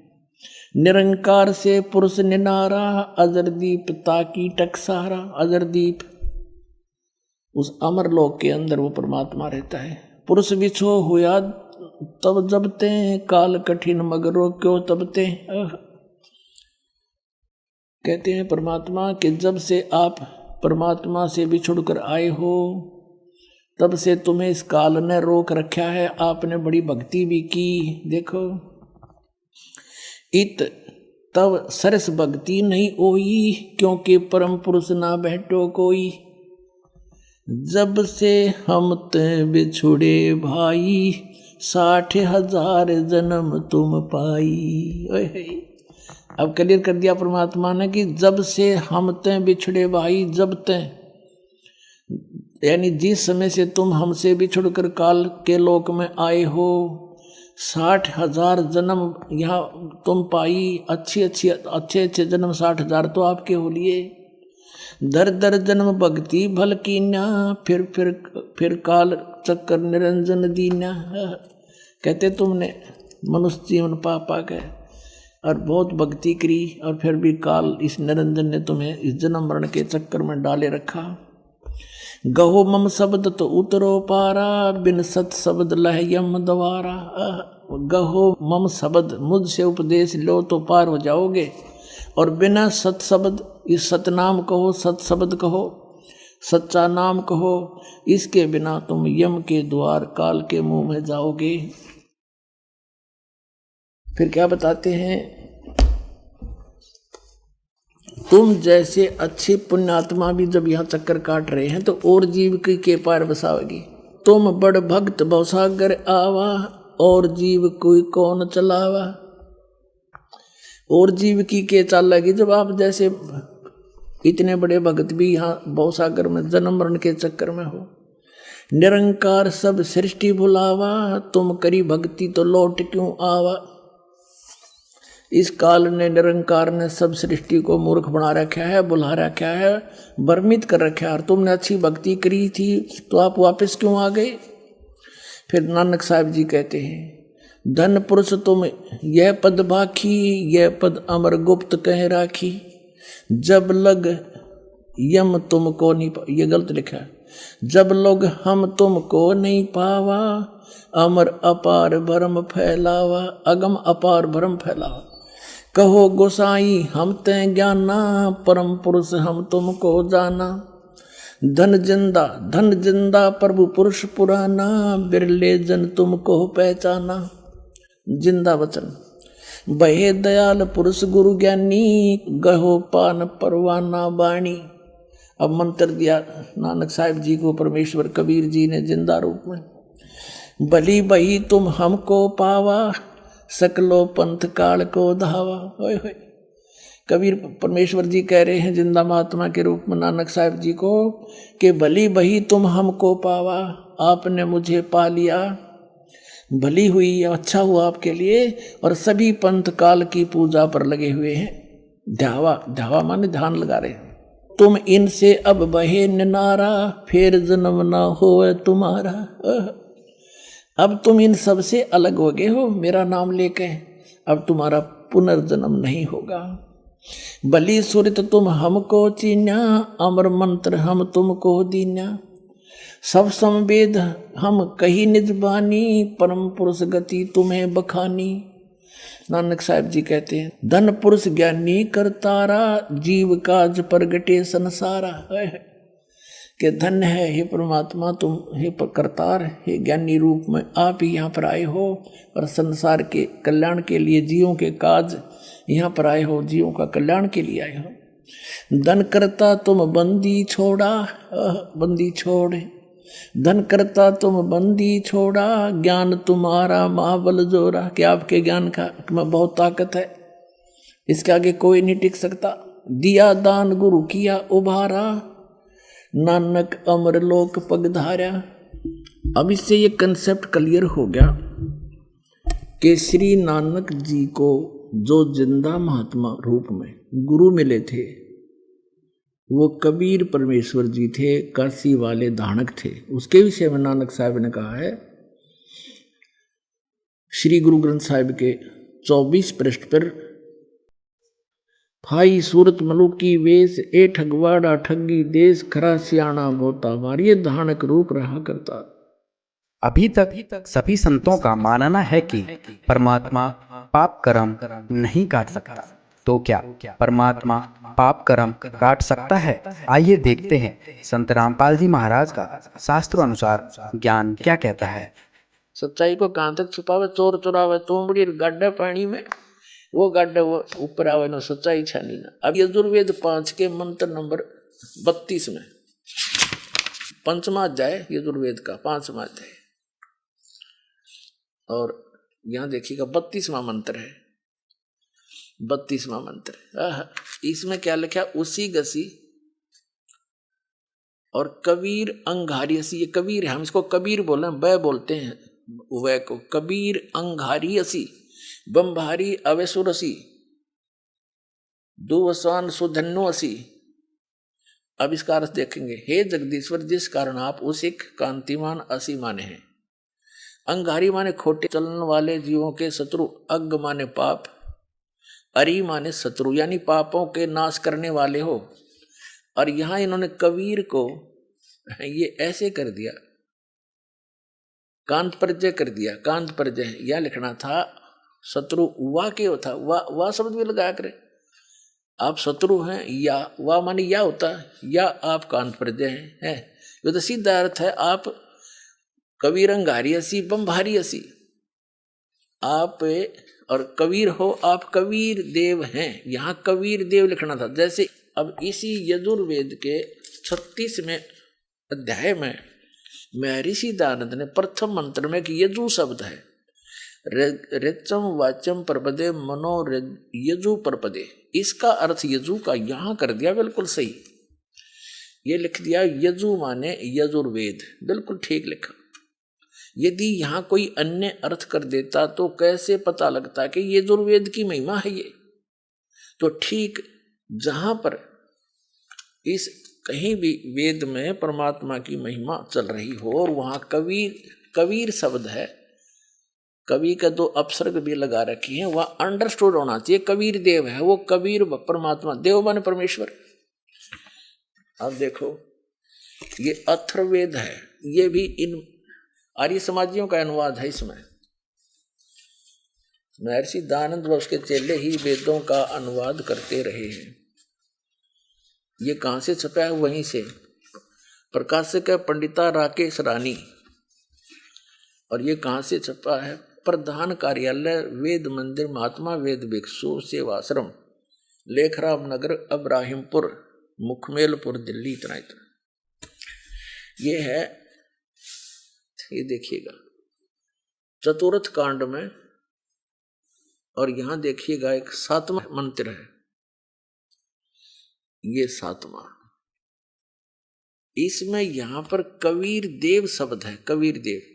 ये अथर्वणम पित्रम देवबंधु बृहस्पतिम नमसा गच्छात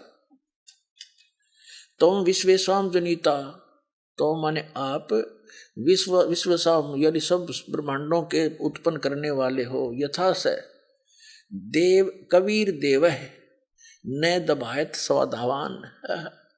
इसमें लिखा है गतिशील पुरुषार्थी पुरुष निश्चल पिता विद्वानों व सूर्यादि लोकों का बंधु नियामक बड़ों बड़ों के स्वामी परमेश्वर को नमस्कार के साथ निश्चय करके पहचानिए, हे परमेश्वर तू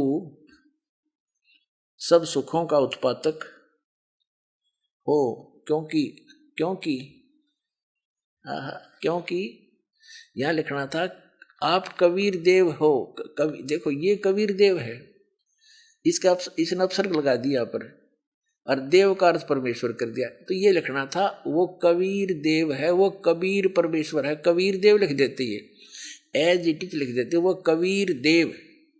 हम उसको कबीर देव माने परमेश्वर, वह कबीर परमेश्वर है। इसका ये अर्थ है, जो सबका रचनहार और सच्चा साथी, सब ब्रह्मांडों का रचनहार, वो कबीर देव है, कबीर साहब है। हम कबीर साहब कहें, कबीर भगवान साहब को, परमात्मा को, राम को, अल्लाह को, गॉड को, खुदा को, कबीर गॉड है।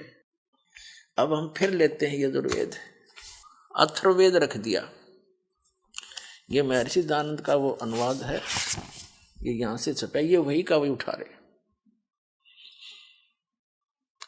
अब यहां से फिर हम 5वें अध्याय का, यजुर्वेद का 5वें अध्याय का, अब हम 32वां श्लोक मंत्र पढ़ रहे हैं। 32वां इसमें कबीर अंगारी असी, वो कबीर देव, कबीर साहब, कबीर परमात्मा, पाप नाशक है। बम भारी मान ये क्या लिखते हैं? हे जगदीश जिस कारण आप कांतिमान हैं। ठीक है, यहाँ अंगारी माने पापों के शत्रु, पाप नाशक, पापों का दुश्मन, और आप कबीर देव हैं। यहाँ लिखना चाहिए था कबीर देव हैं, कबीर साहब हैं। और बम भारी बंधनों के शत्रु, बम भारी बंधनों के शत्रु, तारादि तंतुओं के विस्तार करने वाले। एक अर्थ के, एक ही शब्द के इसने 2 अर्थ कर रखे, बंधनों के शत्रु या तारादि तंतुओं के करने वाले। असी माने बम भारी माने बंधनों के शत्रु, हम उसको बंदी छोड़ कहते हैं, बंधनों से छुड़वाने वाले। बता, ये दयानंद के चेले कहते हैं कि महर्षि दयानंद ने तो प्रकरणवश अनुवाद कर रखे, खाक प्रकरणवश कर रखे। एक मंत्र के 2 तरह से अर्थ, जिसमें बिजली माने भगवान परमात्मा भी, बिजली माने बिजली भी, और यहाँ बमबारी माने बंधनों के शत्रु वा या तारादि तत्वों के विस्तार करने वाले। कोई अर्थ है क्यों? एक अर्थ होता है किसी भी सदग्रंथ में, 2 करके उसका कैसे निष्कर्ष निकालेंगे? फिर इसका अर्थ क्या है देखिए, बम भारी बंधनों के शत्रु, ये होना चाहिए था आप बंदी छोड़ हैं, हम उसको बंदी छोड़ कहते हैं। फिर देखो रत धामा, ये है सवर ज्योति, स्वयं प्रकाशित है वो सतलोक। अब जैसे परमात्मा ने आकर बताया है और जिन महापुरुषों ने जाकर देखा वापस छोड़ा, कबीर परमात्मा ने, कबीर देव ने, कबीर साहब ने उनको वापस छोड़ा, उन्होंने बताया कि वहाँ सतलोक सौ प्रकाशित है, वो पृथ्वी स्वयं प्रकाशित है, जैसे हीरे चमकते हैं। और उसमें परमात्मा रहते हैं, एक बहुत बड़ा गुम्मज है, उसके अंदर सिंहासन पर राजा के समान बैठे, मुकुट धारण करके, ऊपर छतर है परमात्मा के। वो सतलोक जो है सौ प्रकाशित है, तो वो सवर ज्योति ऋत धामा सतलोक कहते हैं हम उसको। ये देखिए हम 32वां श्लोक पढ़ रहे हैं 5वें यजुर्वेद के 5वें अध्याय का। सवर ज्योति स्वयं प्रकाश, सवर ज्योति माने सब प्रकाशित, ऋत धामा, ऋत माने सत्य युले खीरा है, धाम माने लोक, सत धाम युक्त है, वो सत धाम वाला है, असी माने है। अर्थ हो गया सीधा सा कि वो परमात्मा कबीर देव है, पापों का शत्रु, पापनाशक और बंदी छोड़, हम उसे बंदी छोड़ कहते हैं। और वो सौ प्रकाशित सतलोक में रहता है, वहां रहता है। और वो ढेर सारे प्रमाण आपको दे दिए, ऋग्वेद मंडल नंबर 9 और सूक्त नंबर 82 के 1, 2, 3 में, ऋग्वेद मंडल नंबर 9 चम्मन के 3 मंत्र में, ऋग्वेद मंडल नंबर 9 सूक्त 86 के मंत्र 26 और 27 में, कि वो परमात्मा राजा के समान देखने योग्य है, तीसरे मुक्ति धाम में रहता है, सब लोगों के सर्वोपरि रहता है। ऋग्वेद मंडल नंबर 9 सूक्त नंबर 96 के मंत्र 16 से लेकर 20 तक स्पष्ट कर दिया है कि उसका नाम कबीर देव है, लोकोक्तियों के माध्यम से अपना ज्ञान प्रचार करता है, और वो तीसरे मुक्ति धाम में विराजमान है, वहां रहता है, वहां से गति करके आता है, अच्छी आत्माओं को मिलता है और उनको अपना ज्ञान देता है। सत्संग के माध्यम से संत रामपाल जी द्वारा बताए गए सभी धर्मों के सदग्रंथों से, जैसे पवित्र वेद, पवित्र कुरान, पवित्र बाइबल, पवित्र गुरु ग्रंथ साहिब से प्रमाणित हो गया है कि परमात्मा कबीर है, सतलोक में रहता है, जो सशरीर है, जो कि सतलोक में रहते हैं। आइए अब हम उन श्रद्धालुओं के अनुभव जानते हैं जो जगत गुरु तत्वदर्शी संत रामपाल जी महाराज जी से दीक्षा प्राप्त कर चुके हैं तथा उनके द्वारा बताए गए भक्ति मार्ग पर चल रहे हैं। नमस्कार जी। सत साहिब। क्या नाम है जी आपका? उर्वशी साहू। कहाँ से आए जी आप? ग्राम चीचा, तहसील पाटन, जिला दुर्ग, छत्तीसगढ़ से। क्या आप संत रामपाल जी महाराज जी के अनुयायी है? हाँ। सदगुरु रामपाल जी महाराज जी से नाम दीक्षा मैंने 24 अक्टूबर 2016 को लिया। संत रामपाल जी महाराज जी से नाम दीक्षा लेने से पहले आप क्या भक्ति साधना करते थे? सदगुरु रामपाल जी महाराज जी की शरण में आने से पहले मैं कृष्ण को बहुत इष्ट के रूप में मानती थी, उसकी भक्ति करती थी और शनिवार का व्रत भी करती थी। मैंने 3 साल तक 93 शनिवार तक व्रत किया था। हमारे जीवन में इतना दुख आया कि परमात्मा की तलाश करते करते बहुत थक गए। और जैसे कि मैं बचपन से ही 7 साल की उम्र से ही मेरे घर के लोगों को बोलना स्टार्ट कर दी थी कि पूर्ण परमात्मा इस पृथ्वी पर आने वाले हैं और मेरे को अपने मिशन को सहयोग देने के लिए भेजे हुए हैं। वो समाज में व्याप्त बुराइयों को जड़ समेत मिटाएंगे, जैसे कि दहेज प्रथा, नशाखोरी, रिश्वत, ये सब जो है ना, उस सब को हटाएंगे और सतयुग जैसा समय स्थापित करने वाले हैं। और मेरे को 2016 में भी मिलने वाला है, ये भी बताया था। क्या आपको समय की जानकारी थी? आपको जो महापुरुष जिसके बारे में आप बचपन से अपने परिवार वालों को बताते रहे हैं, वो आपको कब मिलेंगे? क्या आपको कोई जानकारी थी? बस समय पता था और पूर्ण परमात्मा है ऐसे करके पता था। लेकिन हमारे हिंदू धर्म में व्याप्त जो गुरु है ना, वो लोग कृष्ण को ही पूर्ण परमात्मा समझते थे। तो मैं कृष्ण को ही पूर्ण परमात्मा समझकर उसकी भक्ति करने लगी। कृष्ण को हमेशा अपने साथ रखती थी। स्कूल जाती थी तो उसके अपने बस्ते में छिपा कर ले जाती थी और देखती थी। स्कूल के जो हमारे सर मैडम हैं, उन लोगों से भी ज्ञान चर्चा करती थी कि पूर्ण परमात्मा ऐसा होता है, वो आने वाले हैं ऐसे करके। तो सभी से करने लगती थी। हमारे स्कूल के जो मेरे सहेली लोग थे, वो लोग बोलते थे कि आप संत के जैसे बोला करते हो, बिल्कुल संत के भाषा में बोलते हो, ऐसा करके मेरे को बोलते थे। और मैं बोलती थी कि जो कबीर साहब की जो दोहे हैं ना, वो मेरे को बहुत पसंद आते थे। और ज्ञान चर्चा भी कबीर के दोहे में ही किया करते थे हम लोग स्कूल में। गायत्री मंत्र है वो भी जाप करती थी, रामायण का पाठ करती थी, गीता का। बचपन से ही बहुत पूजा पाठ करती थी सभी देव देवताओं की। आप संत रामपाल जी महाराज जी की शरण में कैसे आई? वो क्या है, संत रामपाल जी महाराज जी की शरण में सबसे पहले जब मेरा कॉलेज में एडमिशन नहीं हो रहा था, तो मैंने मैं बहुत दुखी थी। उसके बाद कॉलेज से आई और वो सर मेरे से कम परसेंट वाले को दिए थे फॉर्म, लेकिन मेरे को नहीं दे रहे थे। तभी मैंने सोचा कि ये पूर्ण परमात्मा हो ही नहीं सकते कृष्ण। अगर पूर्ण परमात्मा होते तो मेरे साथ ये नहीं होता। बहुत हमारे जीवन में बहुत दुख है, बहुत रोए हम लोग, बहुत। जैसे कि मैं कोई अगर मार्ग में चलती थी तो दूसरे जो चले हैं तो उसी मार्ग में कुछ नहीं रहता था, और अगर मैं चली जाती थी उसी मार्ग में तो बहुत काटा सा हो जाता था।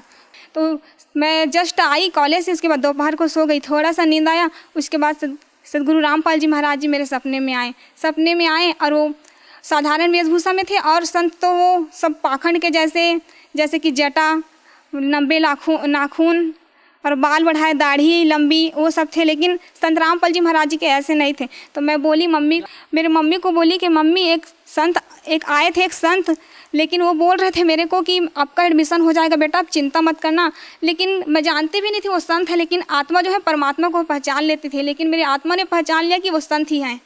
उसके बाद मेरी मौसी थी एक, तो वो बोली कि मेरे गुरु जी हैं संत रामपाल जी महाराज जी, आप भी उससे नाम दीक्षा ले लो। तो मैं बोली कि वो आपके गुरु नहीं है, वो तो मेरे भी गुरु हैं, वो तो उससे भी मैं भी नाम दीक्षा लूँगी, ऐसे करके।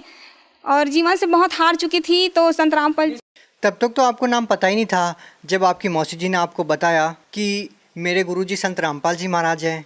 लेकिन तब तक तो आप जानते ही नहीं थे कि ये संत रामपाल जी महाराज जी हैं। तो आपने अपनी मौसी जी से ये कैसे कहा कि ये मेरे भी गुरु हैं? वो क्या है ना कि आत्मा परमात्मा को पहचान सकते हैं, इसी प्रकार मेरी आत्मा ने भी गवाही दिया, तभी मैंने कहा कि ये भी मेरे गुरुदेव हैं। उसके बाद मैंने संत रामपाल जी महाराज जी से नाम दीक्षा लिया। देखिए, जो भी श्रद्धालु संत रामपाल जी महाराज जी से नाम दीक्षा लेता है तो उसको आध्यात्मिक लाभ होते हैं, भौतिक लाभ होते हैं, शारीरिक लाभ होते हैं। आपसे जानना चाहेंगे कि संत रामपाल जी महाराज जी से नाम दीक्षा लेने के बाद आपके जीवन में क्या बदलाव आया, आपको क्या लाभ हुआ? सबसे पहले मेरे को लाभ तो आध्यात्मिक हुआ। मैंने एक दिन परमात्मा से कहा था कि गुरुजी मेरे को इस लोक में रहना नहीं है, मेरे को सतलोक जाना है, मुझे नहीं रहना परमात्मा। तो गुरुजी एक दिन आए सदगुरु रामपाल जी महाराज जी और बोले कि बेटा आपको मैं आज रात को सतलोक ले जाऊंगा, ऐसे करके। उसके बाद संत रामपाल जी महाराज जी आए, मेरे हाथ पकड़ कर बोले कि चलो जाएंगे सतलोक, ऐसे करके। अपनी मम्मी को बता देना बेटा, ऐसे करके बोले। तो मम्मी को जस्ट मैं बताई कि मम्मी मैं सतलोक जाने वाली हूँ, आप डरना मत, मेरे को कुछ नहीं होगा, सदगुरु रामपाल जी महाराज जी मेरे साथ है, ऐसे करके। क्या उस टाइम पे आपके माता पिता ने या आपके घर वालों ने संत रामपाल जी महाराज जी से नाम दीक्षा ले रखी थी? जी हाँ, संत रामपाल जी महाराज जी से मेरे परिवार वालों ने, मेरी मम्मी ने भी नामदान लिया था। उसके बाद क्या होता है? उसके बाद गुरुजी आए और मेरे हाथ पकड़ कर ले गए। उसके बाद हम लोग पहुँचे काली रंजन का लोग जहाँ पर आए, वहाँ पर मैंने कहा कि गुरुजी मेरे को काल से बहुत डर लगता है, मैं नहीं देखूंगी उसको, ऐसे करके आंख बंद कर ली। और सदगुरु रामपाल जी महाराज जी ने कहा कि बेटा आप चिंता मत करो, मैं आपके साथ हूँ। उसके बाद हम लोग त्रिकुटी पे आए, त्रिकुटी पे परीक्षा हुआ वहाँ पर। तो सदगुरु रामपाल जी महाराज जी वहाँ छुप गए।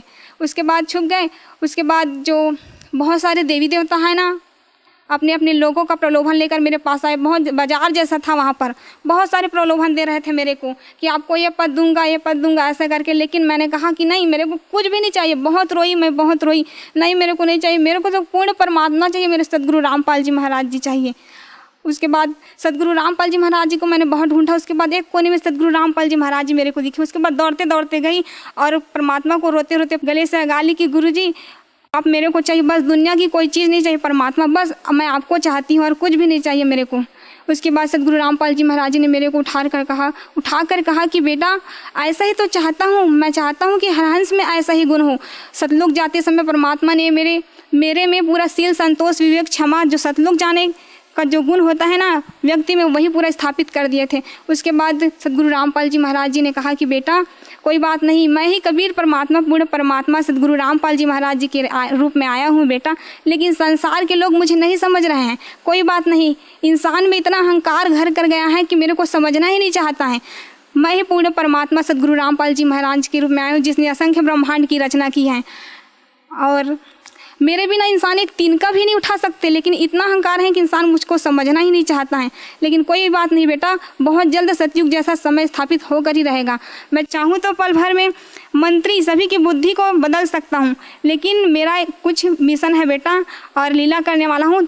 उसके बाद मैं बहुत जल्द सतयुग जैसा समय स्थापित करूँगा। उसके बाद गुरुजी ना मेरे को सतयुग जैसा समय है उसमें ले गए। तो मैं बोली कि गुरुजी ऐसा ऐसा होगा बेटा, देखो ऐसा करके पूरा भविष्य में ले गए। तो मैं गुरुजी से बोली कि गुरुजी हम लोग जाएंगे वहीं पर, चलो ना रहेंगे ऐसे करके। तो सदगुरु रामपाल जी महाराज जी ने कहा कि बेटा हाँ बहुत जल्द रहने वाले ना, आप चिंता ना करो। उसके बाद आप कहाँ जाते हैं? पहले गुरुजी मेरे को ब्रह्मा विष्णु महेश के लोक में ले गए। उसके बाद काली रंजन का जो गुप्त लोक रहता है ना महाशिव रूप में, वहीं पर ले गए। उसके बाद वहाँ गए, उसके बाद देखिए कि बहुत बड़ा शिवलिंग था वहाँ पर। उसके बाद वहाँ प्रवेश करते ही जस्ट इतना बेकार धुन था वहाँ का, बहुत ही खराब था, मेरा सर दर्द होने लगा। तभी मैंने गुरुजी से कहा कि गुरुजी ये क्या है ऐसे करके। तो सदगुरु रामपाल जी महाराज जी ने कहा कि बेटा ये तो शिव का लोक है जहाँ गुप्त रूप में रहते हैं काल निरंजन। तो मैंने कहा सदगुरु रामपाल जी महाराज जी से कि गुरुजी मुझे इस लोक में नहीं रहना है, इस लोक से बाहर चले जाएंगे, चलो ऐसे करके। तो सदगुरु रामपाल जी महाराज जी वहाँ से बाहर लेकर आए। तो जब भी उस लोक का याद आता है ना, तो वो धुन आते ही बहुत सिर दर्द होने लगता है, बहुत ही बेकार है उस लोक का धुन। उसके बाद हम लोग नर्क लोक में देखें। नर्क लोक में ना काल निरंजन जो तपतशिला में सभी जीवों को भूर रहे थे, गर्म तेल डाल रहे थे, बहुत गर्म खंभे पे बांध कर सभी जीवों को उसका जो बुरे कर्म का फल दे रहे थे। और सदगुरु रामपाल जी महाराज ने कहा कि देखो बेटा ये लोग मेरे भक्ति नहीं किए, इसीलिए तो इसका ये हाल है, लेकिन अगर मेरे को ये अभी भी मेरे को पुकारेंगे तो मैं तुरंत दौड़ा चलाऊँगा। परमात्मा ही पर थे, मैं देखी। उसके बाद मैंने कहा कि सदगुरु रामपाल जी महाराज जी ये लोग तो अपना मनुष्य जीवन ही बेकार कर गए, परमात्मा आपको नहीं पहचाने ऐसे कर। तो परमात्मा बोले कि कोई बात नहीं बेटा, धीरे धीरे सभी समझ जाएंगे मेरे को ऐसे करके। उसके बाद कहाँ जाते हैं आप? उसके बाद हम लोग अंदर प्रवेश किया तो पूर्ण अंदर कहाँ? सतलोक के अंदर प्रवेश किया। उसके बाद सदगुरु रामपाल जी महाराज जी ने गरीबदास जी, स्वामी रामदेवानंद जी महाराज और दादूदास जितने भी गए थे सतलोक, सभी संतों से मिलाया। वहाँ पर सत्संग के परमात्मा, इतना शांति, इतना बहुत अच्छा वातावरण था वहाँ का। यहाँ तो बिल्कुल भी नहीं है, बिल्कुल भी यहाँ कुछ भी नहीं है वैसे, वहाँ बहुत ही अच्छा वातावरण था। और क्या देखते हैं आप सतलोक में? अक्सर संत रामपाल जी महाराज जी के अनुयायी से बात होती है हमारी, जो सतलोक में जाकर के सतलोक का वर्णन करते हैं। आपने सतलोक में क्या क्या देखा? मैंने सतलोक में वहाँ पर बहुत सारे जो है जीव आत्माएँ थी सतलोक में, उन लोगों से मिला। सदगुरु रामपाल जी महाराज जी ने कहा कि बेटा आपको कुछ खाना ऐसे करके। तो मैं बोली कि नहीं गुरुजी मेरे को कुछ भी नहीं चाहिए, बस आप मेरे साथ रहना हमेशा ऐसे करके बोली। उसके बाद वहाँ जो ना सेब संतरे वहाँ के पेड़ इतने लतफत थे, मैं देखकर बोली कि ज़मीन को टच करने वाले भी थे। तो बोली कि यहाँ का तो फल तो ख़राब होगा ज़मीन से टच हुआ है तो ऐसा करके। तो वहाँ के हंस लोग जो थे वो लोग बोले कि नहीं ऐसा नहीं होता, सतलोक में कोई भी चीज़ खराब नहीं होता ऐसा करके बोले। उसके बाद आप क्या देखते हैं और क्या वर्णन करना चाहेंगे आप? वहाँ पर हमने दूधों की नदियाँ देखी, बहुत अच्छे गार्डन थे, यहाँ ऐसा है ही नहीं। अच्छा देखिए, हम इस संसार में देखते हैं कि बहुत सारे जीव जंतु हैं जो तड़प रहे हैं, बहुत सारी ऐसी चीज़ें देखते हैं, आपसी लड़ाई देखते हैं, आपसी राग द्वेष देखते हैं, किसी की बड़ी बिल्डिंग देखते हैं, किसी की छोटी बिल्डिंग देखते हैं। इस प्रकार की बातें भी क्या आपको सतलोक में देखने को मिली? नहीं ऐसा नहीं, वहाँ सभी समान दृष्टिकोण से हैं। देखिए, आपने अपनी माता जी को बताया कि संत रामपाल जी महाराज मुझे सतलोक लेके जाएंगे, आप चिंता मत करना। कितने दिन तक आप इन लोगों की सैर करते रहते हैं और कब आप अपने शरीर में आते हैं? इसके दौरान भी आपने कुछ देखा हो तो आप हमें बताइए।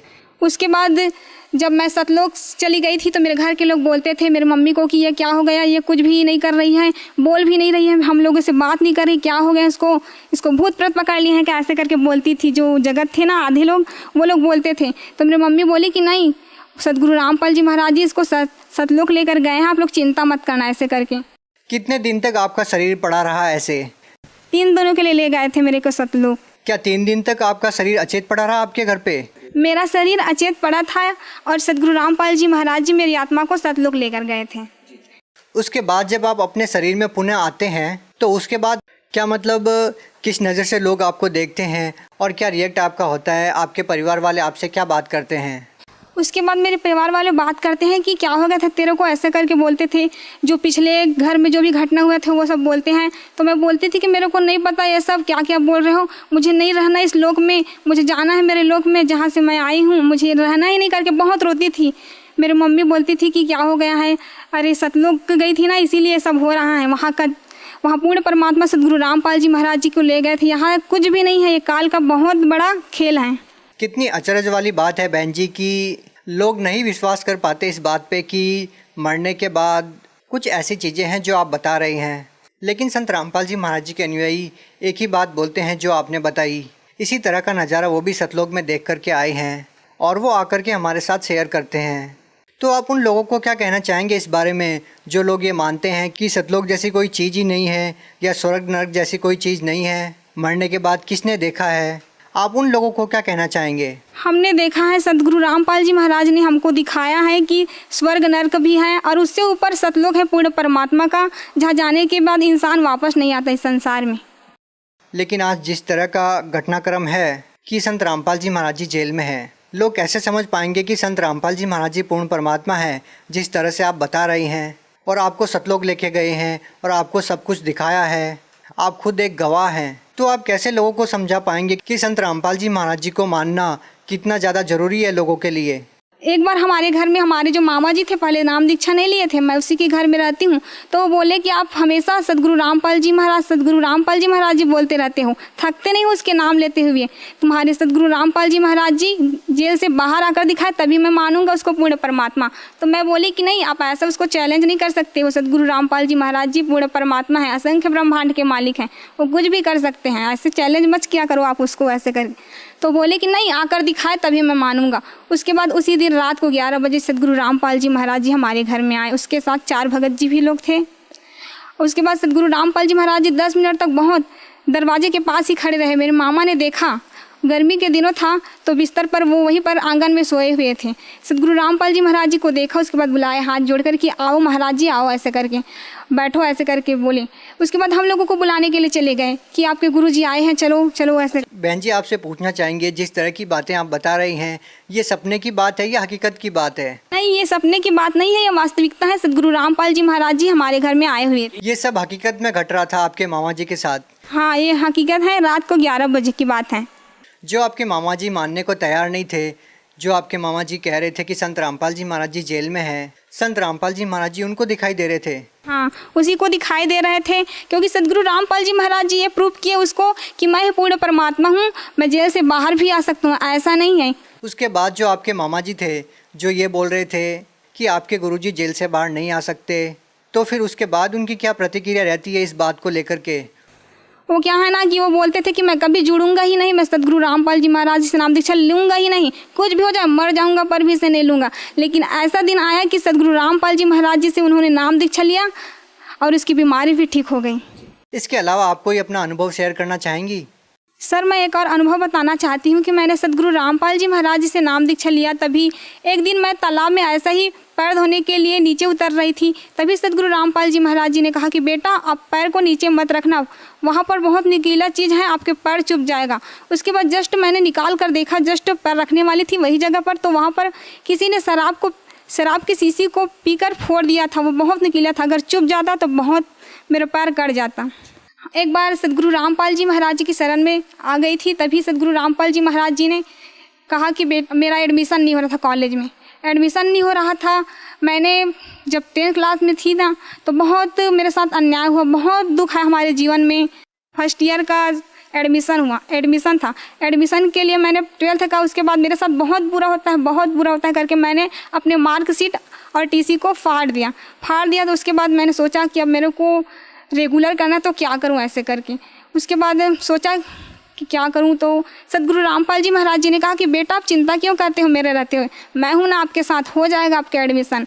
उसके बाद मैं वो सब डाली नहीं थी, मार्कशीट और टीसी मेरे पास था ही नहीं, तो मैं नहीं डाली थी और दूसरे डॉक्यूमेंट्स डाली थी।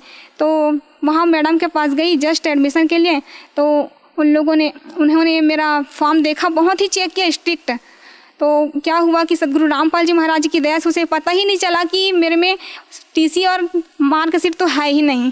उसके बाद मेरे बाद जस्ट मेरी सहेली थी, वो गई, तो उसका जो एक टीसी नहीं डाली थी उसके लिए उसको रिजेक्ट कर दिए। तो सदगुरु रामपाल जी महाराज जी की शरण में आने के बाद मुझे बहुत सारे लाभ हुए, एक क्या कहूँ, बहुत सारे। हमेशा प्रतिदिन सदगुरु रामपाल जी महाराज जी कुछ न कुछ लाभ करते ही रहते हैं। देखिए सर, एक बार मैं सतनाम का जाप कर रही थी छत में, तो मैंने सदगुरु रामपाल जी महाराज जी से कहा कि गुरुदेव हम लोग जो जाप कर रहे हैं वो कैसे जाता होगा, किसके लोक में, ऐसे करके। तो सदगुरु रामपाल जी महाराज जी आए और बोले कि बेटा देखो ऐसे हमारे ब्रह्मांड करके एक बिंदु सा आया चांदी सा, उसके बाद पूरा फैल गया पूरा आसमान में। वायु निराकार है, हम देख नहीं सकते हैं ना, आभास बस कर सकते हैं उसको, लेकिन वायु की पूरे प्रकृति को दिखाया, उसके बाद दिखाया पूरे ब्रह्मांड को खोल दिया, पूरे ब्रह्मांड को खोला तो दिखाया कि देखो ये सबका लोक है, ऐसे जाता है, जिसका ब्रह्मांड है उसी के लोक में ऐसे जो जाप करते हैं। बहन जी, भगत समाज को क्या संदेश देना चाहते हैं? संदेश तो मैं कुछ दे नहीं सकती, बस प्रार्थना यही है कि सभी भगत समाज से सदगुरु रामपाल जी महाराज जी के रूप में कबीर परमात्मा आए हुए हैं। सदगुरु रामपाल जी महाराज जी ही विश्व में शास्त्र अनुकूल साधना बता रहे हैं, जिससे हमारा कंप्लीट मोक्ष होगा। अतः सदगुरु रामपाल जी महाराज जी से नाम दीक्षा लेकर अपना जन्म मरण का दीर्घ रोग कटवाएं। मैंने बहुत सारी चीज़ें देखी हैं जो मरने के बाद भक्तों के साथ और जगत सभी के साथ होने वाला। अतः आप सदगुरु रामपाल जी महाराज जी से नाम दीक्षा लेंगे तभी आपका ये जन्म मरण का जो दीर्घ रोग है वो कटेगा। मेरा जगत के सभी भाई बहनों से निवेदन है कि सदगुरु रामपाल जी महाराज जी से नाम दीक्षा लेकर अपना जीवन सफल करें। जी धन्यवाद। सत्साई।